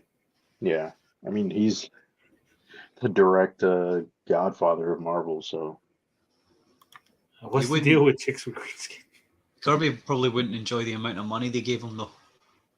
Yeah, you're right. I mean, but he did have a feud with Stan Lee, so they had a lot of problems in terms of who gets credit and stuff. So maybe. Yeah. Well, I think in this movie, anyway, since we've had three, this will be the third Guardians. Plus, he was a little bit in Thor and Infinity War. I think they got to reference the original version of Star-Lord in some way in this movie. Because, spoiler alert, Star-Lord was a character that existed in Marvel Comics, and then they changed his origin and story just slightly in order to create the Star-Lord version that we know and love. Yes. I mean, it's even... The comic Star-Lord is just as weird as the MCU one in terms of the origin. It's all over even the place. weirder in some ways. Well, especially like I said, there's two Star-Lords from different universes that have almost identical origins, but then they change stuff. Did they not die Yeah. as well? Him and Richard Rider died, and they just fucking turned up again without any explanation. Yeah. Was that an Yeah. Annihilation? I can't remember. Yeah. That was after Annihilation. Yeah, it's especially with Richard Rider, it's fucking weird. I don't even know what he's doing now.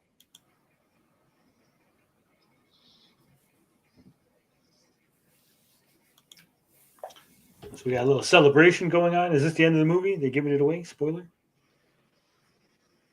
Hmm. That looks like he's getting sucked off really good.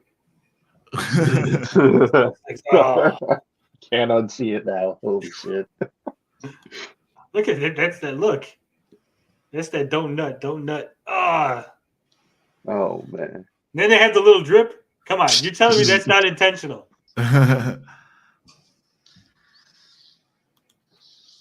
Also, they keep trying to like. There's too much emphasis on Rocket in the trailer. I think it's going to be a swerve, like how they were doing with Hawkeye. Yes. They're like, here's Hawkeye, and here's his family that he loves. He really wants to get back to his family. I hope nothing happens to Hawkeye. Yeah. Totally. And then they fucking just kill Quicksilver. Speaking of Quicksilver, are they going to try to hint that the High Evolutionary had That's anything to another do with deep him? cut. Yeah. I don't know. Because they never really explained it. They're just like, the Nazis did experiments with the mind gem, but they didn't even know it was a mind gem. They just had the staff, and then now they got powers somehow. I mean, you could easily explain that the High Evolutionary was there, and he gave Strucker some like notes or whatever in exchange for specimens, because he's got to get the human DNA from somewhere, right? Yes, that is true. Unless there's another reason.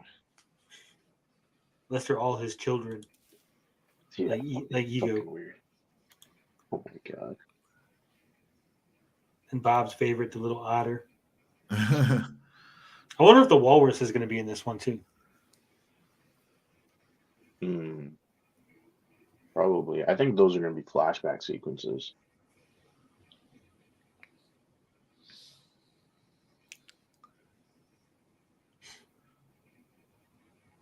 Yeah, I don't think Rocket's gonna die. I think something happens to him, and then we get to see that origin story. What's this right here? Poster. What is that? It's like a little.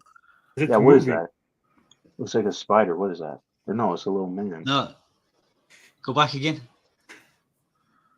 Cosmo? No, it's not. It's not Cosmo, is it? No. No, it's Too got small. a. Good spot. It looks like it has like a couple of legs and. It looks like a two turret eyes or and- something. It's Yeah. Frog. Frog Tony is confirmed for Guardians 3. Yeah, it might be a frog-looking creature. What is it? Is it a Just- penguin? It's just for like half a second. Zooming in see- plans. I could see them bringing in a whole bunch of rocket-like creatures. Hmm. Maybe What it's was that Rocket's thing? kid. It looks so weird.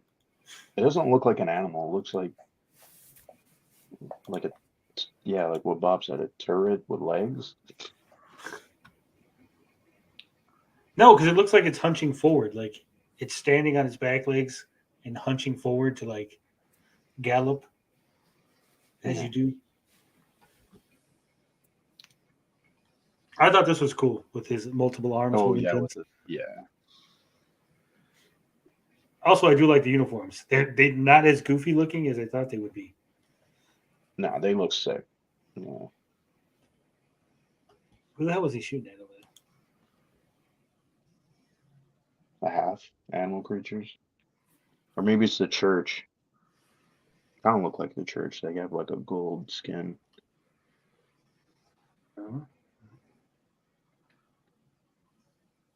We're gonna be one of those people that like analyze the trailer for like 40 minutes. All right. I'm very hyped for Guardians of the Galaxy. Transformers. Indiana Jones, not so much. Super Mario Brothers, definitely hype. Bob doesn't like anything. What's up, Lorenzo? No, what's up? It looks a bit like Martin Scorsese. Evo says you can barbecue the space station. All right. Last thing of the day, we got to look at the polls. I actually went ahead and did some polls this week. Nice. It's not like any of you guys helped me. I was just thinking, did you remember to do the polls? And it would be no point even bringing it up right now. Yeah, All be right. that late. It's a bit too late to ask me if I did the polls. All right. As you can see, you can go and check me out on the first episode of the Bobcast, hosted by Bobster. It was a great show. All right. So I asked, which system had the better games, the Nintendo 64 or the Super Nintendo? With 126 votes. Overwhelming majority, 74%, said the SNES had the better library. And I believe this is 100% accurate. Anyone differ in this opinion? No, I can't really argue otherwise. A lot of games missing on the N64, unfortunately. Have you guys talked about Cocaine Bear yet? I think we talked about it the other day, didn't we? Or was that on the other stream? I've been too. On the other stream. You've probably talked about it somewhere else. We've not talked about it. I don't think.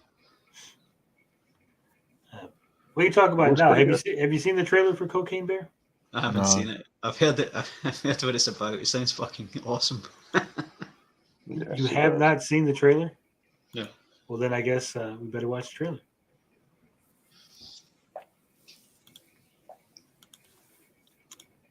We don't want that. We're not doing fan polls anymore. We're doing another trailer reaction. Cocaine Bear.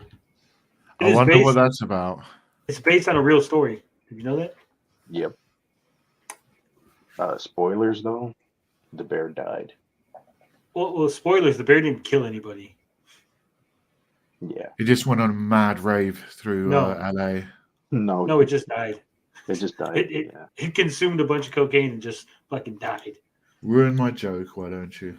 There's like 3 keys of coke, and the bear just fucking died. Damn. I got it muted. What's going on here? Oh, I got it fucking half speed still. Professionals.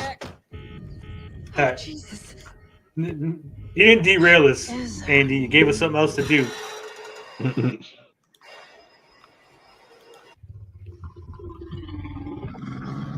I would have shit myself right there. If I opened the door. Is he the fucking IKEA TikTok guy? Yep.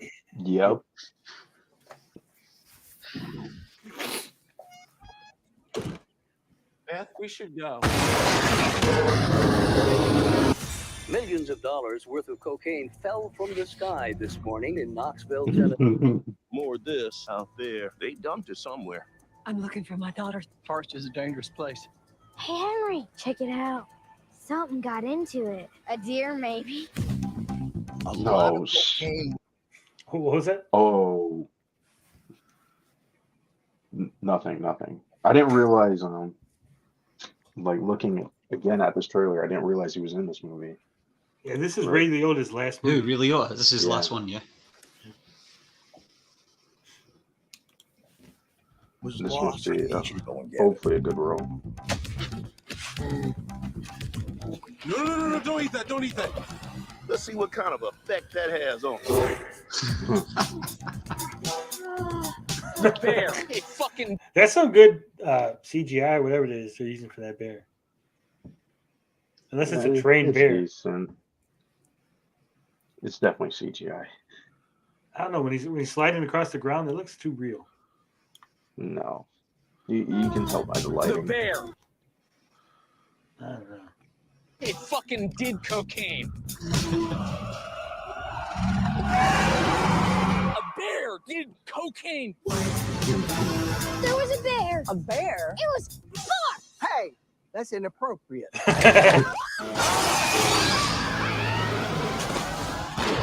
You're safe. Bears can't climb trees. Of course I can.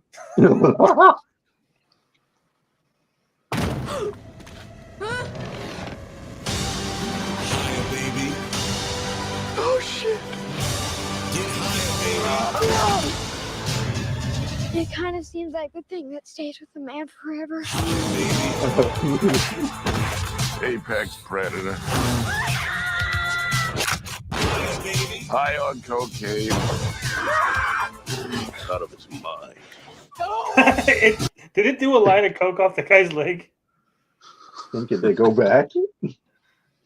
I didn't notice that the first time. Yeah, it did. It did.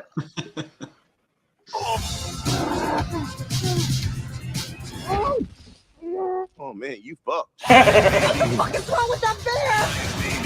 Shoot it, man! Bear, speed up! Get higher, baby. And don't ever come down. Shit. We have such good luck in nature. Ooh. Get in line.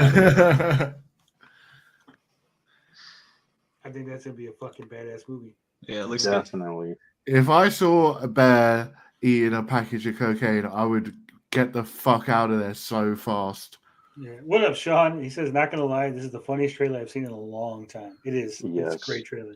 So the true story is what a bear eats a kilo of cocaine and just dies. Yeah. Well, a guy's jumping out of a plane. No, I mean the real story that it's based on was just a no. This is what I'm telling you. The real story.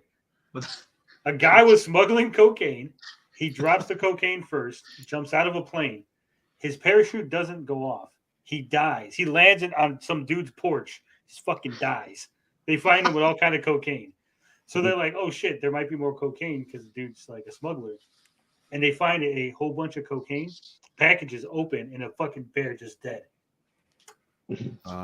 So they think the bear did the cocaine, right? But they can't prove it because the bear's dead. So they went and sent the bear for testing. Turns out the bear did, in fact, have cocaine, hemorrhage, all that stuff. No, and you think the story ends there, right? That's it. That's the end of the story. But it's not. Because after the bear got tested, the guy who was testing it knew a taxidermist. So he gives the bear to a taxidermist, and he taxidermied the bear. Taxidermist then gives the bear to a small, forest preserve place, and they put it out front. But then the bear gets stolen. It ends up in Las Vegas at a pawn shop.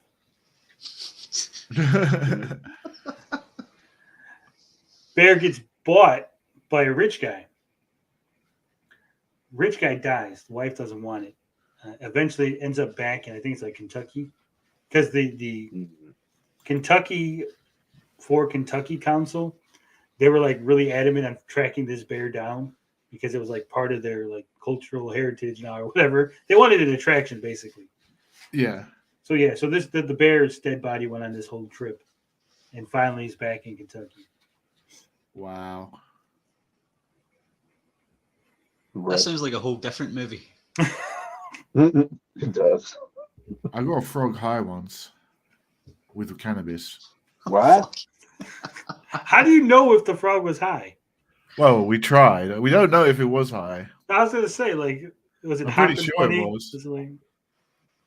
I don't even know if they have THC receptors. Just stop jumping around. Just started licking itself. Seriously, I'd watch the movie. Yeah, Andy. I would definitely watch that movie. Fucking hype. All right, let's back to the polls. The second poll. Back to that dancing poll. I wanted people's opinion on this because a score of 7 out of 10. If a game scores a 7 out of 10, you expect it to be bad, below average, average, above average, or great. I don't know why people picked above average. I don't know why anybody picked great. Yeah, that's weird. I don't know why anybody would pick bad. Yeah, that's 7 out of 10. It should be average. I mean, a That- 5 could be average, but I feel like a 7 is average. Well, that's why I wanted to bring this up. I thought it was going to be average, like across the board, right? Because I was going to say, if a 7 out of 10 is average, right? Shouldn't we just adjust the scale and get rid of like all the stuff? Like it should be like 5 to 10. We shouldn't worry about like fucking 1 through 4. Yeah. I mean, if a game scores anything below a 5, I feel like you shouldn't bother playing it. Yeah. Yeah. That means It it's should be really like bad. it's broken. Like because most games there's like a level of competency that games need to have now, right? Like Mhm. you expect the game to function, to look a certain level of nice. You expect it. That's what I'm saying. Like so, like if a game is competent, does that make it average, or is it like? Well, it's. I think it's difficult because It's game like saying scores are skewed anyway. Yeah, but I'm saying it's like you colored in the lines. You shouldn't get extra points for coloring within the lines, right? Like, True. I mean, well, that's why Callisto Protocol got like a 5 at GameSpot because they were just like, yeah, the game is good, but like this is just mediocre. that's why personally I don't score games out of 10. I just tell you either I recommend you buying it or I don't recommend you buying it. Yeah, I think that's better. That's a better way of doing it. But I think the numbers obviously going to stay because of reviews, and I think it's just easier to translate. If you see a 9 or an 8, you're like, okay, I'll play that. I think also because of the bonuses. If a game Yeah. scores like an 8 or a 9, they get the bonuses. Mhm. So 52% said above average. Again, I thought it was going to be here. I thought this was going to be the clear winner with maybe a couple funny men. You know, we're going to be funny, say it's bad or great. I didn't expect 52% above average to take it. How many people did? 160 people. 160 votes. All Dodge and Newman. I mean, this is the same sample who said they only beat what, like 2 games a year? Yeah. I I'm actually just beat saying. 51 games. I made it. I'm just saying, you know. What That's do you like a at? game a week. Yeah. What are you at, Blinded? How many games? Oh, my thing just died. I'm at like 48. You're almost there. Almost there. Yeah. I'm gonna be 50 by the time I beat. I have a couple of short games, so I'll beat those. Yeah. It's really not that hard, Bob. Like, what was it? I played Man and Medine. It's like a fucking 4-hour game. So, I mean, hell, you could play like the Dark Pictures anthology, the whole series, probably knock out like 5 games in a weekend. Yeah. Yep. What have you got to do? 50 in a year? Is that what you said? Yeah. That was the challenge. That was the drink a beer and play games challenge. All right. Also friends of the channel. Channel got a lot of friends. All I'm saying. All right. The last poll question. It's been over a month since @SmashJT said he was giving Phil Adam a few weeks, and over 2 weeks since that update. Is Phil Adams just using Smash to kick the can? Yes, Smash got played. No, you can trust Phil, Coleco, Chameleon, Adam. Lol. 92 votes, 11%. That means 10 of you said no. You can trust Phil, Coleco, Chameleon, Adam. I want to give him the benefit of the doubt because when I didn't really read it too clearly. I thought it was no, you can't trust Phil Adam. So. Oh, so you put no. You're one of the no's. Oh, I put yes. Smash got played because he got played.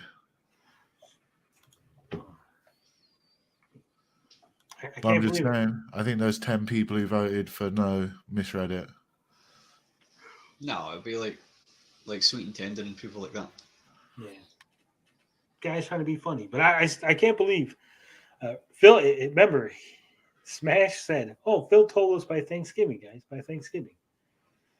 Here it is, the 3rd of December. We've heard nothing. There's been no emails, no tweets, no communication from Intellivision at all. Who's actually surprised? I'm putting my hands down. I'm shocked. Oh, not that shocked. All right, and also you can check me out on the Bobcast with my buddy Bobster. We did 2 episodes last week, episode 1 and episode 2. He's trying to replace me. And we got Stokes. The writer was also with us on both episodes. Going places. And if you so every Friday we're going to be doing Friday Night Drama, and I'm going to be putting up a community post asking if there's any videos you want us to react to. Keep in mind, it is a drama show. I know there was some confusion this Friday. And some of the videos were okay. Some of them were. I didn't play all the videos that were linked to me because they were a little dry as far as the drama goes.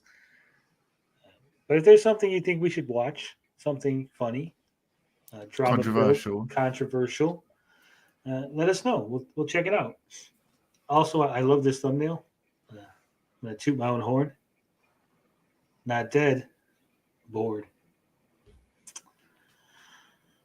That was a good one.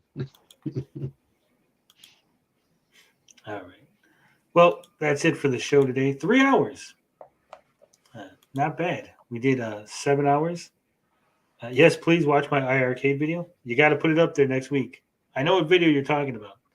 And we will get to that next week on Friday Night Drama.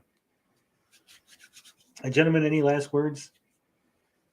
Transformers Beast Wars suck. Play Donkey Kong Country.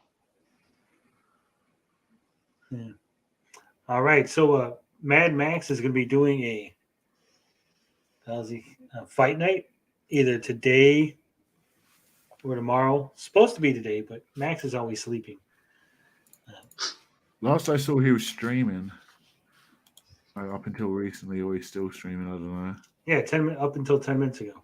But he told me earlier, fight night round 2 today. Better be today. So we'll see. I want to kick your ass again. Oh, you're not going to kick my ass, Bob. I've been practicing. Yeah. So we'll see. All right, everybody. Love, peace, booty grease. We're out this bitch.